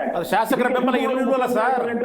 ಯಾವಾಗ ಸಿದ್ದರಾಮಯ್ಯನವರು ಮುಖ್ಯಮಂತ್ರಿ ಆದ್ರೂ ಅಷ್ಟೇ ನೊಂದ್ಕೊಂಡಿದ್ದಾರೆ ಕರ್ನಾಟಕದ ಜನ. ಅವಾಗ ಶಾಸಕರ ಬೆಂಬಲ ಯಾರಿಗಿತ್ತು? ಅದು ಮತ್ತೆ ಶಾಸಕರ ಬೆಂಬಲ ಜನ ಬೆಂಬಲ ಇದೆ ಅಂತ ಅವ್ರು ಹೇಳ್ತಾರೆ. ಜನ ಬೆಂಬಲ ಇತ್ತು ಅಂತ ಡಿ ಕೆ ಶಿವಕುಮಾರ್ ಅವರ ಜನ ಬೆಂಬಲ ಇತ್ತು. ಶಾಸಕರ ಬೆಂಬಲ ಇದ್ದವರು ಮಾತ್ರ ಸಿಎಂ ಆಗಬೇಕು ಸರ್. ಶಾಸಕರ ಬೆಂಬಲ ಅವಾಗೂ ಇರಲಿಲ್ಲ, ಇವಾಗೂ ಇರಲಿಲ್ಲ. ಒಂದ್ ನಿಮಿಷ, ನನಗೂ ಗೊತ್ತು. ಈಗ ಶಾಸಕರ ಬೆಂಬಲ ಇಲ್ವಾ? ಯಾವಾಗ? ಇವಾಗೂ ಇಲ್ಲ. ಮತ್ತೆ ಹಿಂದೆ ರಿಸೈನ್ ಯಾಕೆ ಮಾಡ್ಬೇಕು? ಹೈಕಮಾಂಡ್ ಹೇಳಿಕೆ ಮಾಡಿದೆ. ಅವತ್ತು ಕೂಡ ಹೈಕಮಾಂಡೇ, ಅವತ್ತು ಸಿದ್ದರಾಮಯ್ಯನವರು ಮುಖ್ಯಮಂತ್ರಿ ಆದ ದಿನನೂ ಕೂಡ ಹೈಕಮಾಂಡೇ ಡಿಸೈಡ್ ಮಾಡಿದ್ದು. ಅವಾಗ ಶಾಸಕರ ಅಭಿಪ್ರಾಯವನ್ನ ಪಡೆದಿದ್ರು, ನೆನ್ಪಿಟ್ಕೊಳ್ಳಿ. ಇಲ್ಲ ಯಾವುದೇ ಕಾರಣಕ್ಕೂ ಸುಳ್ಳು. 1-to-1 ಮೀಟಿಂಗ್ ಮಾಡಿದ್ದಾರೆ, ಶಾಸಕರ ಬೆಂಬಲವನ್ನ ಪಡೆದಿದ್ದಾರೆ. 2.5 ವರ್ಷ ಅಂತ ನಡೆದಿತ್ತು ಅಂತ ಹೇಳಿದ್ರು. ಯಾರು ಹೇಳಿದ್ದಾರೆ? ಇನ್ನ 6 ತಿಂಗಳು ಅವರು ಮುಂದೆ ಯಾರು ಹೇಳಿದ್ರು ಸರ್? ಒಪ್ಪಂದದ ಬಗ್ಗೆ ಯಾರು ಬಾಯಿ ಬಿಟ್ಟಿದ್ದಾರೆ ಹೇಳ್ಬಿಡಿ. ಸಿದ್ದರಾಮಯ್ಯ ಅವರು ಹೇಳಿದಾರ? ಅವ್ರು ಯಾರು ಬಿಡಲ್ಲ ಸರ್, ಯಾರು ಬಿಡಲ್ಲ. ಈಗ ಮೊನ್ನೆ ಯಾರು ಬಿಡಲ್ಲ ಅರ್ಥ ಏನು? ಯಾರು ಹೇಳಿಲ್ಲ ಅಂದ್ರೆ ಇಲ್ಲ. ದೇವರಾಜ್ ಅವರ ಈಗ ಡಿ ಕೆ ಶಿವಕುಮಾರ್ ಕಡೆಯಿಂದ ಏನ್ ನಿರೀಕ್ಷೆ ಮಾಡ್ತೀರಿ ಹೇಳಿ? ಡಿ ಕೆ ಶಿವಕುಮಾರ್ ಕಡೆಯಿಂದ ಏನ್ ನಿರೀಕ್ಷೆ ಮಾಡ್ತೀರಿ? ಈಗ ವಿಭಿನ್ನ ರಾಜಕಾರಣ ಬೇಕಾದ ಸಿದ್ದರಾಮಯ್ಯ ಯಾವ ರೀತಿಯಾಗಿ ನಡೆಸ್ಕೊಂಡು ಅದೇ ತರನ ಸರ್ ಅವರು ತುಂಬಾ ಚಿಕ್ಕ ಕಾಲಾವಕಾಶ ಕೊಟ್ಟಿರ್ಬೋದು. ನಮ್ಮ ನಿರೀಕ್ಷೆಯನ್ನ ಮೀರಿ ಇದುವರೆಗೂ ಮಾಡಿರೋ ಎಲ್ಲಾ ಮುಖ್ಯಮಂತ್ರಿಗಳಿಗಿಂತ ಚೆನ್ನಾಗಿ ಅವರು ರಾಜಕಾರಣ ಮಾಡ್ತಾರೆ, ಎಲ್ಲಾ ಜನಗಳ ಸೇವೆಗಳನ್ನು ಮಾಡ್ತಾರೆ ಅನ್ನೋ ನಂಬಿಕೆ ನಮ್ಗಿದೆ sir. Yes, okay, thank you sir. Yes, ಮತ್ತೊಬ್ಬರು ಇದ್ದಾರೆ. ಹಲೋ ನಮಸ್ಕಾರ, ಎಲ್ಲಿಂದ ಕರೆ ಮಾಡ್ತಾ ಇದ್ರಿ? ಹಲೋ ಹೇಳಿ, ಕೇಳಿಸ್ತಿದ್ಯಾ? ನನ್ನ ವಾಯ್ಸ್ ಕೇಳಿಸ್ತಾ ಇದೆಯಾ? ಸರ್ ಲೋಕೇಶ್ ಅಂತ ನಾನು ಹೊಸದುರ್ಗ ಏರೂರು ಗ್ರಾಮದಿಂದ ಮಾತಾಡ್ತಾ ಇದ್ದೀನಿ. ಹಾಂ ನಾವು ಅದೇ ಸಿದ್ದರಾಮಯ್ಯ ವೀರರಾಮಯ್ಯ ಅವ್ರ ಬಗ್ಗೆ ಮಾತಾಡ್ಬೇಕು ಸರ್. ಹಾಂ ಹೇಳಿ ಸಿದ್ದರಾಮಯ್ಯ ಅವ್ರ ಮಾತಾಡಬೇಕು ಮಾತಾಡಿ. ಸರ್. ಅವರು 2006ರಿಂದ ನಾವು ನೋಡ್ಕೊಂಡು ನಮ್ಮ ತಂದೆಯವರು ಅವ್ರ ಜೊತೆಗೆ ಇದ್ದಿದ್ದು ಹೊಸದುರ್ಗ ರಾಮಪ್ಪ ಅಂತ ಹೇಳಿ. ಹಾಂ ನಾವು ಹುಟ್ಟ ಏನ್ ಕಾಂಗ್ರೆಸ್ ಇಂದ ಬಂದವರಲ್ಲ, ನಾವು JDS ಪಕ್ಷದಿಂದ ಅವ್ರ ಜೊತೆಗೆ ಬೆಳ್ಕೊಂಡ್ ಬಂದಿರೋರು. ಓಕೆ. ಅದೇ ಸಿದ್ದರಾಮಯ್ಯರು ಇವತ್ತು ಪ್ರಬುದ್ಧ ರಾಜಕಾರಣಿ ಅವರು. ಹಾಂ ಅವರು ಮಾಸ್ ಲೀಡರ್ ಅವರು. ಹೇಳ್ಬೇಕು ಅಂದ್ರೆ ಈಗ ಯಾರೋ ದೇವರಾಜ್ ಅವರು ಮಾತಾಡ್ತಾ ಇದ್ರು, ಒಂದು ಪಕ್ಷಕ್ಕೆ ಸೀಮಿತವಾದ ವ್ಯಕ್ತಿತ್ವ ಅವ್ರದ್ದಿಲ್ಲ, ಆಗಿರ್ಲಿಲ್ಲ. ಈಗ ನಮ್ಮ ಚಿಂತಕರು ಅವರು ಒಳ್ಳೆ ಚೆನ್ನಾಗಿ ಹೇಳಿದ್ರು. ಶಶಿಕಾಂತ್ ಅವರು ಬಹಳ ಚೆನ್ನಾಗಿ ಹೇಳಿದ್ರು. ಅವರು ಯಾರು ವೈಯಕ್ತಿಕವಾಗಿ ಅವರು ಯಾರನ್ನೂ ಕೂರಿಸ್ಕೊಂಡು ಮಾತಾಡ್ತಾ ಇಲ್ಲ. ಈಗ ಅವರು ರಾಜೀನಾಮೆ ಕೊಟ್ಟಿದ್ದಾರೆ ಸಿದ್ದರಾಮಯ್ಯರು. DK ಶಿವಕುಮಾರ್ ಮುಖ್ಯಮಂತ್ರಿ ಆಗ್ಲಿ ಯಾರಿಗೂ ಅಭ್ಯಂತರ ಇಲ್ಲ, ಖಂಡಿತವಾಗ್ಲೂ ಅವ್ರು ಆಗೋದು. ಒಬ್ಬ ಶಾಸಕ ತೀರ್ಮಾನ ಮಾಡೋದ್, ಶಾಸಕಾಂಗ ಪಕ್ಷ ತೀರ್ಮಾನ ಆಯ್ಕೆ ಮಾಡೋದು ಯಾರು? ಮುಖ್ಯಮಂತ್ರಿ ಅವ್ರನ್ನ ಶಾಸಕರು ಮುಖ್ಯಮಂತ್ರಿ ಆಯ್ಕೆ ಮಾಡ್ಬೇಕು. ಅವರು ಕರೆಕ್ಟ್ ಆಗಿ ಚಿಂತಕರು ಯಡಹಳ್ಳಿ ಅವರು ಕರೆಕ್ಟ್ ಆಗಿ ಹೇಳಿದ್ರು. ಪ್ರತಿ ಒಂದು ಪ್ರಜಾಪ್ರಭುತ್ವ ವ್ಯವಸ್ಥೆಗೆ ಯಾವುದೇ ಶಾಸಕರಾಗಬೇಕು ಅಂದ್ರೆ ಜನ ತೀರ್ಮಾನ ಮಾಡ್ಬೇಕು, ಜನರಿಂದ ಶಾಸಕರಾಗಬೇಕು, ಶಾಸಕರಿಂದ ಮುಖ್ಯಮಂತ್ರಿ ಆಗ್ಬೇಕು. ಸರಿ ಇದೆ. ಅದನ್ನ ಅವ್ರು ಹೇಳಿರೋದ್ರಿಂದ ಅವರು ವಿರೋಧ ಮಾಡ್ತಾ ಇದ್ದಾರೆ. ನಾವು DK ಶಿವಕುಮಾರ್ ಫಾಲೋವರ್ಸೆ, ಸಿದ್ದರಾಮಯ್ಯ ಫಾಲೋವರ್ಸೆ. ಯಾರು ಪ್ರಬುದ್ಧವಾದ ರಾಜಕಾರಣಿಗಳು 3 ಜನ ಇರೋದು ಮಾಸ್ ಲೀಡರ್ ಅಂತ ಹೇಳ್ಕೊಂಡಿರೋದು. ಸಮುದಾಯವಾರು ನೋಡ್ಬೇಕಾದ್ರೆ ಯಡಿಯೂರಪ್ಪನವರು, ದೇವೇಗೌಡರು, ಸಿದ್ದರಾಮಯ್ಯನವರು ಅಂತ 3 ವ್ಯಕ್ತಿತ್ವವನ್ನು ನಾವು ಹೇಳ್ತಾ ಇದೀವಿ. ಇಡೀ ಕರ್ನಾಟಕ ರಾಜ್ಯ ಹೇಳ್ತಾ ಇದೆ. ಅದೇ ಶಶಿಕಾಂತ್ ಯಡಹಳ್ಳಿ ಅವರು ಮತ್ತೆ ನಮ್ಮ ಹೇಮ್ ಕುಮಾರ್ ಅವರು ಇಬ್ರು ಹೇಳ್ತಾ ಇರೋದೇನಂದ್ರೆ ಸಿದ್ದರಾಮಯ್ಯರ ವ್ಯಕ್ತಿತ್ವ ಏನು ಅಂತ ತೋರಿಸ್ತಾ ಇರೋದು. ಈಗ DK ಶಿವಕುಮಾರ್ ಮುಖ್ಯಮಂತ್ರಿ ಆಗ್ತಾರೆ, ಹೈಕಮಾಂಡ್ ತೀರ್ಮಾನ ಮಾಡುತ್ತೆ, ಅದ್ ನಿಜ. ಆದ್ರೆ ಹೈಕಮಾಂಡ್ ತೀರ್ಮಾನ ಮಾಡಿದ ತಕ್ಷಣ ಮುಖ್ಯಮಂತ್ರಿ ಯಾರು ಆಗಕ್ಕಾಗಲ್ಲ, ಶಾಸಕರೇ ತೀರ್ಮಾನ ಮಾಡ್ಬೇಕು. ಶಾಸಕಾಂಗ ಪಕ್ಷದ ನಾಯಕರ ಯಾರು ಆಯ್ಕೆ ಮಾಡ್ತಾರೋ ಶಾಸಕರು, ಈಗ 136, 132 ಜನ ಅವ್ರು ಹೇಳ್ತಾರೆ. ಯಾರು 100 ಜನ, 50 ಜನ, 69 ಜನ ಯಾರು ಒಂದ್ ಕಡೆಗೆ ಇದ್ರೆ, ಒಂದು ಶಾಸಕ ಜಾಸ್ತಿ ಯಾರಿಗಿರಿದ್ರು ಅವರು ಮುಖ್ಯಮಂತ್ರಿಯಾಗಿ ಆಯ್ಕೆ ಮಾಡ್ತಾರೆ. ಅದನ್ನೇ ಅವ್ರು ಶಶಿಕಾಂತ್ ಅವರು, ಯಡಹಳ್ಳಿ ಅವರು ಹೇಳಿದ್ರು. ಚಿಂತಕರು ಮಹಾ ಕರೆಕ್ಟ್ ಆಗಿ ಹೇಳಿದ್ರು. ಅವರು ಚಿಂತನೆ ಇರೋದ್ರಿಂದನೇ ನೀವು ಮೀಡಿಯಾದಲ್ಲಿ ಅವ್ರನ್ನ ಕೂರಿಸ್ಕೊಂಡಿರೋದು. ದೇವರಾಜ್ ಅವ್ರಿಗೆ ಅರ್ಥ ಆಗಬೇಕು ಅಂತ ನಾನು ಹೇಳ್ತಾ ಇರೋದು. ಇದೇ ಸಂದರ್ಭದಲ್ಲಿ ಪ್ರತಿಯೊಬ್ಬ ರಾಜಕಾರಣಿನೂ ನಮ್ಮ ಕರ್ನಾಟಕದಿಂದನೇ ಬಂದಿರೋದು. ಅದಕ್ಕೆ ಎಲ್ಲರೂ ಅನ್ವಯಿಕೆ ಮಾಡ್ಕೋಬೇಕು. ನಿನ್ನೆ ಸಿದ್ದರಾಮಯ್ಯ ರಾಜೀನಾಮೆ ಕೊಟ್ಟಿದ್ದಾರೆ, ಎಷ್ಟು ಪ್ರಬುದ್ಧತೆಯಿಂದ ಮಾತಾಡಿದವರು ಅಂತ ಹಿರಿಯ ರಾಜಕಾರಣಿ ಪ್ರಬುದ್ಧ ರಾಮಯ್ಯನ ಅವರು ರಾಜೀನಾಮೆ ಕೊಟ್ಟಿದ್ದಾರೆ. ಖಂಡಿತವಾಗ್ಲೂ DK ಶಿವಕುಮಾರ್ ಅವರು ಮುಖ್ಯಮಂತ್ರಿ ಆಗಿ. ಈಗ ಏನ್ ಗೊತ್ತಾ, ಈ ಶಾಸಕರು ಜನ ಮೂಲೆ ಗುಂಪಾಗೋದು ಯಾಕಂದ್ರೆ ಹೈಕಮಾಂಡ್ BJP ಅವಧಿಯಲ್ಲಿ ಏನಾಯ್ತು, ಯಡಿಯೂರಪ್ಪ ಅವಧಿಯಲ್ಲಿ ಜನರ ಅಭಿಪ್ರಾಯ ಕೇಳಿದ್ರ ಅಲ್ಲಿ ಇಲ್ಲಲ್ಲ, ಹೈಕಮಾಂಡ್ ನಿರ್ಧಾರ ಅಂದ್ರೆ ಸುಮ್ಮನೆ ಹೆಸರು ಅಥವಾ ಶಾಸಕರು ಸುಮ್ಮನೆ ಹೇಳೋದಿಲ್ಲ. ಹೈಕಮಾಂಡ್ ಏನ್ ನಿರ್ಧಾರ ಮಾಡುತ್ತೆ ಅದರ ಮೇಲೆ ಆಗೋದು ಅಂತ ಅನ್ಸುತ್ತೆ. ಇದೆಲ್ಲ ಬೆಳವಣಿಗೆನ ನೋಡ್ತಾ ಇದ್ರೆ. Okay, thank you. ಅದೇ ಹೇಳಿ ಸರ್. ಈಗ DK ಶಿವಕುಮಾರ್ ಹತ್ರ ಅವ್ರ ಕಡೆ ನೋಡೋಣ. ಈಗ ಚಾಲೆಂಜಸ್ ಇದೆಯಾ ಇನ್ನು ಮುಂದೆ? 2 ವರ್ಷ ಹೇಗೆ ಆಡಳಿತ ನಡೆಸ್ಕೊಡ್ತಾರೆ? ಈಗ ಅವರ ಸಂಪುಟದಲ್ಲಿ ಯಾರಿಗೆಲ್ಲ ಅವಕಾಶ ಇರಬಹುದು?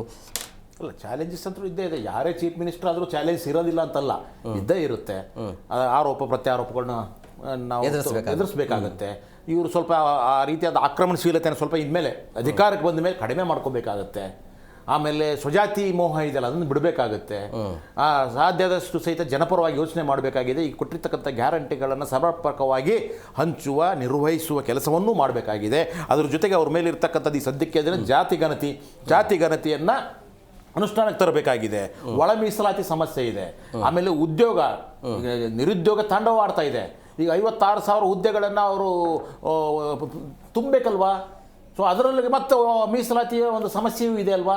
ಅವುಗಳು ಆ ತಕ್ಷಣ ಇರ್ತಕ್ಕಂಥದ್ದು ಈಗ ಸದ್ಯ ಸಮಸ್ಯೆ ಅಂದರೆ ನಮ್ಮ ಇಲೆಕ್ಷನ್ಸ್ಗಳು, ಗ್ರೇಟರ್ ಅಂದರೆ ಲೋಕಲ್ ಇಲೆಕ್ಷನ್ಸ್ಗಳು ನಡೀತಾ ಇದ್ದಾವೆ.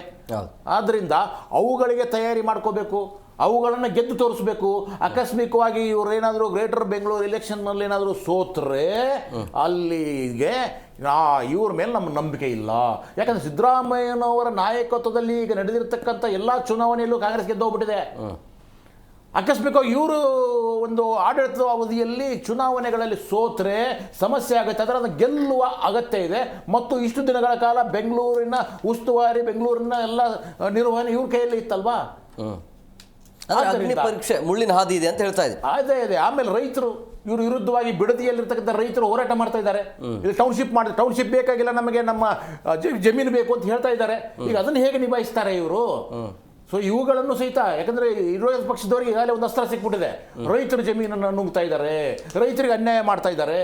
ಸೊ ಈ ರೀತಿಯಾದಂಥ ಆರೋಪಗಳಿದಾವಲ್ಲ, ಅವುಗಳಿಗೆ ಸಮರ್ಥವಾಗಿ ಉತ್ತರ ಹೇಗೆ ಕೊಡ್ತಾರೆ? ಬಿಡದಿಯ ಟೌನ್ಶಿಪ್ಪು ಈಗ ಇವರು ಏನು ಮಾಡ್ತಾರೆ, ಅದನ್ನ ಮುಂದುವರಿಸ್ತಾರಾ, ನಿಲ್ಲಿಸ್ತಾರಾ? ಸೊ ಇವುಗಳನ್ನು ಯೋಚನೆ ಮಾಡಬೇಕಲ್ವಾ? ಆಕಸ್ಮಿಕವಾಗಿ ಇವರೇನೋ ರೈತ ವಿರೋಧಿ ಅಂತ ಪಟ್ಟ ಕಟ್ಟಿಬಿಟ್ರೆ ವಿರೋಧ ಪಕ್ಷದವರು ಪ್ರಾಬ್ಲಮ್ ಆಗುತ್ತೆ, ಸಮಸ್ಯೆ ಆಗುತ್ತೆ. ಆದ್ದರಿಂದ ಸದಾಶಿವ ವರದಿ ಜಾರಿ ಮಾಡಬೇಕಾಗಿದೆ, ಮುಸ್ಲಿಂ ಮೀಸಲಾತಿ ಬಗ್ಗೆ ಯೋಚನೆ ಮಾಡಬೇಕಾಗಿದೆ. ಅದಕ್ಕಿಂತ ಹೆಚ್ಚಾಗಿ ಇವರು ಮೊದಲಿಂದ ಹೇಳ್ಕೊಂಡು ಬಂದಿರ್ತಕ್ಕಂಥ ಮೇಕೆದಾಟು ಪ್ರಾಜೆಕ್ಟ್ಗೆ ಈಗಾಗಲೇ ತಮಿಳುನಾಡು CM ಅಡ್ಡ ಹಾಕೊಂಡು ಇಟ್ಕೊಂಡಿದ್ದಾರೆ. ಆಮೇಲೆ ಈಗಾಗಲೇ ಮೋದಿ ಅವರಿಗೆ ಪತ್ರ ಬರೆದಾರೆ, ಮೊನ್ನೆ ಹೋಗ್ಬಿಟ್ಟು ಭೇಟಿಯಾಗಿದ್ದಾರೆ ಅದು ಆಗಬಾರ್ದು ಅಂತ. ಸೊ ಇದು ಆಗಬೇಕು ಅಂತ ಇವ್ರು ಹೇಳ್ತಾ ಇದ್ದಾರೆ. ಸೊ ಅದಕ್ಕೆ ಆ ಒಂದು ನಿಟ್ಟಿನಲ್ಲಿ ಇವ್ರ ಪ್ರಯತ್ನ ಹೇಗಿರುತ್ತೆ? ಆಮೇಲೆ ಎಲ್ಲ ಜಾತಿ ಎಲ್ಲ ಸಮುದಾಯದವರನ್ನು ಸಹಿತ ಇವರು ಹೇಗೆ ತೆಗೆದುಕೊಂಡು ಹೋಗ್ತಾರೆ? ಆಮೇಲೆ ಈಗ ಇವರ ಸಂಪುಟದಲ್ಲಿ ಯಾರಿಗೆಲ್ಲ ಅವಕಾಶ ಮಾಡಿಕೊಡ್ತಾರೆ? ಸಂಪುಟದಲ್ಲಿ ಈಗ ಇರ್ತಕ್ಕಂಥ ಮುಖ್ಯಮಂತ್ರಿ ಇದು ಯಾರು ಸಚಿವರನ್ನ ತೆಗೆದಾಕ್ತೀರಿ, ಯಾರನ್ನ ತೆಗೆದುಕೊಳ್ತೀರಿ, ಅದಕ್ಕೆ ಮಾನದಂಡಗಳು ಏನೇನು, ಯಾರನ್ನ KPCC ಅಧ್ಯಕ್ಷರನ್ನ ಮಾಡ್ತೀರಿ? ಸೊ ಇವೆಲ್ಲವೂ ಸಹಿತ ಬೇಕಾದಷ್ಟು ಇದಾವೆ. ಆಕಸ್ಮಿಕವಾಗಿ ಬೇಸರ ಆಗಿ ಸಿದ್ದರಾಮಯ್ಯ ಏನಾದರೂ ಆಫ್ ಆಗ್ಬಿಟ್ರೆ, ನಿರ್ಲಿಪ್ತ ಆಗೋಗ್ಬಿಟ್ರೆ, ಈಗ ನಿನ್ನೆ ಒಂದು ಹೇಳಿಕೆ ಕೊಟ್ಟಿದ್ದಾರೆ ಅವರು, ಅಯ್ಯೋ ನನ್ನ ಮಗನಿಗೆ DCM ಬೇಡ, ಏನು ಬೇಡ್ರಿ ಅಂತ ಹೇಳ್ಬಿಟ್ಟಿದ್ದಾರೆ. ಸೊ ಈ ರೀತಿಯಾದ ಅಲಿಪ್ತ ಆಗೋಗ್ಬಿಟ್ರೆ ಈಗ ಆಮೇಲೆ ಇನ್ನೂ ಸಮಸ್ಯೆ ಆಗೋಗ್ಬಿಡುತ್ತೆ ಇವರಿಗೆ. ಯಾಕಂದರೆ ಮುಂದಿನ ಚುನಾವಣೆಗೆ ಇವರು ತಯಾರಿಯನ್ನು ಇವಾಗಿನಿಂದ ಮಾಡ್ಕೊಂಡು ಹೋಗ್ಬೇಕಾಗತ್ತೆ. 2028 ಚುನಾವಣೆಗೆ ಅದಕ್ಕೆ ಬೇಕಾದಂಥ ಎಲ್ಲ ರೀತಿಯಾದಂಥ ಪ್ರಯತ್ನಗಳನ್ನ ಮಾಡಬೇಕಾಗತ್ತೆ. ದುಡ್ಡನ್ನು ಹೊಂದಿಸ್ಕೋಬೇಕಾಗತ್ತೆ, ಜನಪ್ರಿಯತೆಯನ್ನು ಸಾಧಿಸಬೇಕಾಗತ್ತೆ, ಜನಪ್ರಿಯವಾದಂಥ ಯೋಜನೆಗಳನ್ನು ಕೊಡಬೇಕಾಗತ್ತೆ. ಆಮೇಲೆ ಈಗಾಗಲೇ ವಿರೋಧ ಪಕ್ಷದವರದ್ದು ಗೂಬೆ ಕೂಡಿಸ್ತಾ ಇದ್ದಾರೆ, ಅಭಿವೃದ್ಧಿ ಆಗಿಲ್ಲ, ಬರೀ ಗ್ಯಾರಂಟಿ ಯೋಜನೆ ಅಂತ ಹೇಳ್ತಾ ಇದ್ದಾರೆ. ಅದರ ಅರ್ಥ ಏನಂದ್ರೆ ಅಭಿವೃದ್ಧಿ ಆಗಬೇಕಲ್ವಾ? ಅಭಿವೃದ್ಧಿಯ ಮಾನದಂಡಗಳೇನು? ದುಡ್ಡು ಬೇಕಲ್ವಾ ಅದಕ್ಕೆ? ಕೇಂದ್ರ ಸರ್ಕಾರದಿಂದ ಹಣ ತರ್ತೀರಾ? ಹೇಗೆ ತರ್ತೀರಿ ನೀವು? ಅವ್ರು ಕೊಡಬೇಕಾಗಿರೋ ಹಣವನ್ನು ಕೊಟ್ಟಿಲ್ವಲ್ಲ, ನಿಮ್ಮದೇ GST ಹಣವನ್ನು ಕೊಟ್ಟಿಲ್ವಲ್ಲ. ಸೊ ಆದ್ದರಿಂದ ಮಹದಾಯಿ ಯೋಜನೆ ಅದನ್ನು ಹೇಗೆ ಪೂರ್ಣ ಮಾಡ್ತೀರಿ ನೀವು? ಆಮೇಲೆ ಕೇಂದ್ರ ಸರ್ಕಾರವನ್ನು ಹಂತದಲ್ಲೂ ವಿರೋಧಿಸ್ತಾನೆ ಗೆಲ್ಲಬೇಕಲ್ಲ ನೀವು. ಅವು ಸುಮ್ಮನೆ ಇರೋದಿಲ್ಲ, ಯಾವ ಯೋಜನೆಗಳನ್ನು ಸಹಿತ ಅವರು ಜಾರಿಗೆ ಬಿಡೋದಿಲ್ಲ. ಇಂಥ ಸಂದರ್ಭದಲ್ಲಿ ನಿಮ್ಮ ಕೆಪಾಸಿಟಿ ಏನು, ನಿಮ್ಮ ಡೇರಿಂಗ್ ಏನು, ನಿಮ್ಮ ಯೋಜನೆಗಳೇನು, ಇವುಗಳ ಮೇಲೆ ಹೋಗುತ್ತೆ. ಆದ್ದರಿಂದ ಇಷ್ಟು ದಿನಗಳ ಕಾಲ ಆಗಿದ್ದು ಒಂದು ಕತೆ. ಇನ್ನು ಮೇಲೆ DK ಶಿವಕುಮಾರ್ ಅವರು ತೋರಿಸುವ ಪ್ರಬುದ್ಧತೆ, ಆ ರೀತಿಯಾದಂಥ ಆಕ್ರಮಣಶೀಲತೆ ಮತ್ತು ಅದಕ್ಕಿಂತಲೂ ಹೆಚ್ಚಾಗಿ ಹೇಗೆ ಅವರು ಕೇಂದ್ರ ಸರ್ಕಾರವನ್ನು ಡೀಲ್ ಮಾಡ್ತಾರೆ ಅನ್ನೋದ್ರ ಮೇಲೆ ಡಿಪೆಂಡ್ ಆಗಿರುತ್ತೆ. ಅದಕ್ಕೆ DK ಶಿವಕುಮಾರ್ ಮೇಲೆ ಇವಾಗ ನಿಜಕ್ಕೂ ಹೆಚ್ಚು ನಿರೀಕ್ಷೆಗಳಿದ್ದಾವೆ. ಆ ನಿರೀಕ್ಷೆಗಳನ್ನು ಯಾವ ರೀತಿ ಅವರು ಪೂರ್ಣ ಮಾಡ್ತಾರೆ ಅನ್ನೋದ್ರ ಮೇಲೆ ಅವರು ಯಶಸ್ವಿ ಆಗಿರ್ತಕ್ಕಂಥ ಮುಖ್ಯಮಂತ್ರಿನೋ ಅಯಶಸ್ವಿ ಮುಖ್ಯಮಂತ್ರಿನೋ ಅಂತ ನಿರ್ಧಾರ ಆಗುತ್ತೆ. ಆದ್ದರಿಂದ ಈಗ ಕಾಂಗ್ರೆಸ್ಸಿನವರ ಚಿತ್ತ ಎಲ್ಲವೂ ಸಹಿತ DK ಶಿವಕುಮಾರ್ ಮೇಲಿದೆ, ವಿರೋಧ ಪಕ್ಷದವರ ಚಿತ್ತವೂ ಅವ್ರ ಮೇಲೇನೆ ಇದೆ. ಸೊ ಈ ರೀತಿಯಾಗಿ ವಿರೋಧ ಪಕ್ಷದವರಿಗೆ DKC ಬಂದಿದೆ, ಒಳ್ಳೇದಾ? ವಿರೋಧ ಪಕ್ಷದವರಿಗೆ DKC ಬಂದಿದ್ದು BJಪಿಯವರಿಗೆ ಒಂದು ರೀತಿಯಾದಂಥ ಸಮಾಧಾನ ಇದೆ. ಯಾಕೆ ಸಮಾಧಾನ ಇದೆ ಅಂತಂದ್ರೆ, ನೇರವಾಗಿ ಸಿದ್ದರಾಮಯ್ಯನವರು ಈ RSS ಮತ್ತು BJಪಿ ಟಾರ್ಗೆಟ್ ಮಾಡ್ತಾ ಇದ್ರು. ಕೋಮುವಾದಿಗಳು ನೀವು, ಮನುವಾದಿಗಳು ನೀವು, ಜನ ವಿರೋಧಿಗಳು ನೀವು, ಸಂವಿಧಾನ ವಿರೋಧಿ ನೀವು ಅಂತ ಹೇಳ್ತಾ ಇದ್ರು. ಆದ್ರೆ ಇವಾಗ ಇವರು ಆ ರೀತಿ ಹೇಳೋದಿಲ್ಲ. ಯಾಕಂದ್ರೆ ಇವ್ರಿಗೆ ಏನಾಗಿದೆ, ಇವರು ಸ್ವಲ್ಪ ಸಾಫ್ಟ್ ಹಿಂದುತ್ವ ನೇಚರು. ಆದ್ದರಿಂದ ದೈವ ನಂಬಿಕೆ ಇದೆ. ಸೊ ಈ ಎಲ್ಲ ಸಾಫ್ಟ್ ಹಿಂದುತ್ವ ನೇಚರ್ ಇದ್ದಾಗ ನಮ್ಮ ಪರವಾಗಿರೋ ವ್ಯಕ್ತಿ ಬಿಡ್ರಿ, ನಮಸ್ತೆ ಸದಾ ವತ್ಸಲೆ ಅಂತಾರೆ ಅನ್ನೋ ಒಂದು ರೀತಿಯಾದಂಥ ಸೈದ್ಧಾಂತಿಕ ಪ್ರೀತಿ ಇರುವಂತ ನಮ್ಮವರು ಅಂತ ಇದೆ. ಸೊ ಸ್ವಲ್ಪ ಕುಮಾರಸ್ವಾಮಿ ಅವರಿಗೆ ಇರುಸು ಮುರುಸಾಗುತ್ತೆ, ಯಾಕಂದ್ರೆ ಇವರು ಊಟ ವೈರಿಗಳ ತರ ಗುದ್ದಾಡ್ತಾ ಇರ್ತಾರೆ. ಸೊ ಆದ್ದರಿಂದ ಸ್ವಲ್ಪ ಇರುಸು ಮುರುಸು ಆಗಬಹುದು ಚಾನ್ಸಸ್ಗಳಿದ್ದಾವೆ. ಆದರೂ ಸಹಿತ DK ಶಿವಕುಮಾರ್ ಅವರು ಇನ್ನು ಮೇಲೆ ಅವರ ಜಾತಿ, ಅವ್ರ ಧರ್ಮ ಎಲ್ಲವನ್ನು ಪಕ್ಕಕ್ಕೆ ಇಟ್ಬಿಟ್ಟು ನಾವೆಲ್ಲರೂ ಒಂದು ಬನ್ನಿ ಅಂತ ಹೇಳ್ಬಿಟ್ಟು ಮುಂದಕ್ಕೆ ತೆಗೆದುಕೊಂಡು ಹೋಗ್ತಕ್ಕಂಥ ಕೆಲಸವನ್ನು ಮಾಡಬಹುದಾಗಿದೆ. ಆಮೇಲೆ ಕ್ರಿಯಾಶೀಲವಾಗಿರ್ತಕ್ಕಂಥ ಒಂದು ಸಚಿವ ಸಂಪುಟವನ್ನು ರಚಿಸಬೇಕಾಗಿದೆ ಅವರಿಗೆ. ಈಗ ಇರ್ತಕ್ಕಂಥವ್ರು ಹಲವಾರು ಜನ ಕ್ರಿಯಾಶೀಲರಿಲ್ಲ, ಬರೀ ಮಾತಾಡ್ತಾ ಇದ್ದಾರೆ. ಅವರನ್ನ ಆಕ್ಟಿವ್ ಮಾಡಬೇಕು.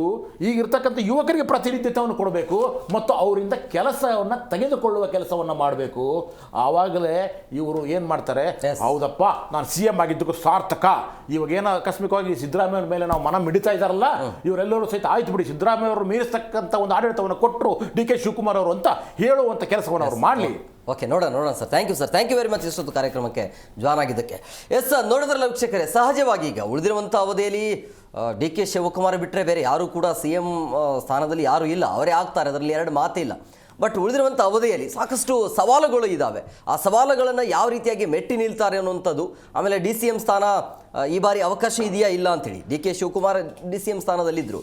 ಬಟ್ ಈ ಬಾರಿ ಅವಕಾಶ ಕೊಡಬೇಕು ಅಂತ ಹೇಳಿದ್ರೆ 2-3 ಸ್ಥಾನ ಬಿಟ್ಕೊಡ್ಬೇಕು ಅನ್ನೋಂಥ ಚಾನ್ಸಸ್ ಇರುತ್ತೆ, ಅಥವಾ ಯಾವುದಕ್ಕೂ ಅವಕಾಶ ಬೇಡ ಅಂತ ಸಿದ್ದರಾಮಯ್ಯ ಅವ್ರ ಮನಸ್ಸಿರೋದು ಡಿ ಸಿ ಎಂ ಸ್ಥಾನವನ್ನು 2-3 ಜನರಿಗೆ ಅವಕಾಶ ಮಾಡಿಕೊಡ್ಬೇಕು ಅಂತೇಳಿ. ಬಟ್ ಡಿ ಕೆ ಶಿವಕುಮಾರ್ ಅವರ ಬಯಕೆ ಏನು ಅಂತ ಹೇಳಿದ್ರೆ ಯಾವುದೇ ಕಾರಣಕ್ಕೂ ನಾನೇ ಸಿ ಎಂ ಆಗಿರ್ತೀನಿ, ಡಿ ಸಿ ಎಂ ಪೋಸ್ಟ್ ಬೇಡವೇ ಬೇಡ ಅನ್ನೋಂಥ ಲೆಕ್ಕಾಚಾರ ಇದೆ ಅಂತೆ. ಗೊತ್ತಿಲ್ಲ ಮುಂದಿನ ದಿನಮಾನಗಳು ಏನೆಲ್ಲ ಆಗತ್ತೆ ಅಂತೇಳಿ. ಒಟ್ಟಿನಲ್ಲಿ ಡಿ ಕೆ ಶಿವಕುಮಾರ್ ಅವರ ಆಡಳಿತ ಅಂತೂ ಇನ್ಮೇಲೆ ಶುರು ಆಗುತ್ತೆ. ಇದಾಗಿತ್ತು ಇವತ್ತಿನ ವಿಶೇಷ. ಮತ್ತಷ್ಟು ಅಪ್ಡೇಟ್ಸ್ಗಾಗಿ ನೋಡ್ತಾ ಇರಿ ಜಿ ಕನ್ನಡ ನ್ಯೂಸ್, ಸತ್ಯವೇ ಸುದ್ದಿಯ ಜೀವಾಳ.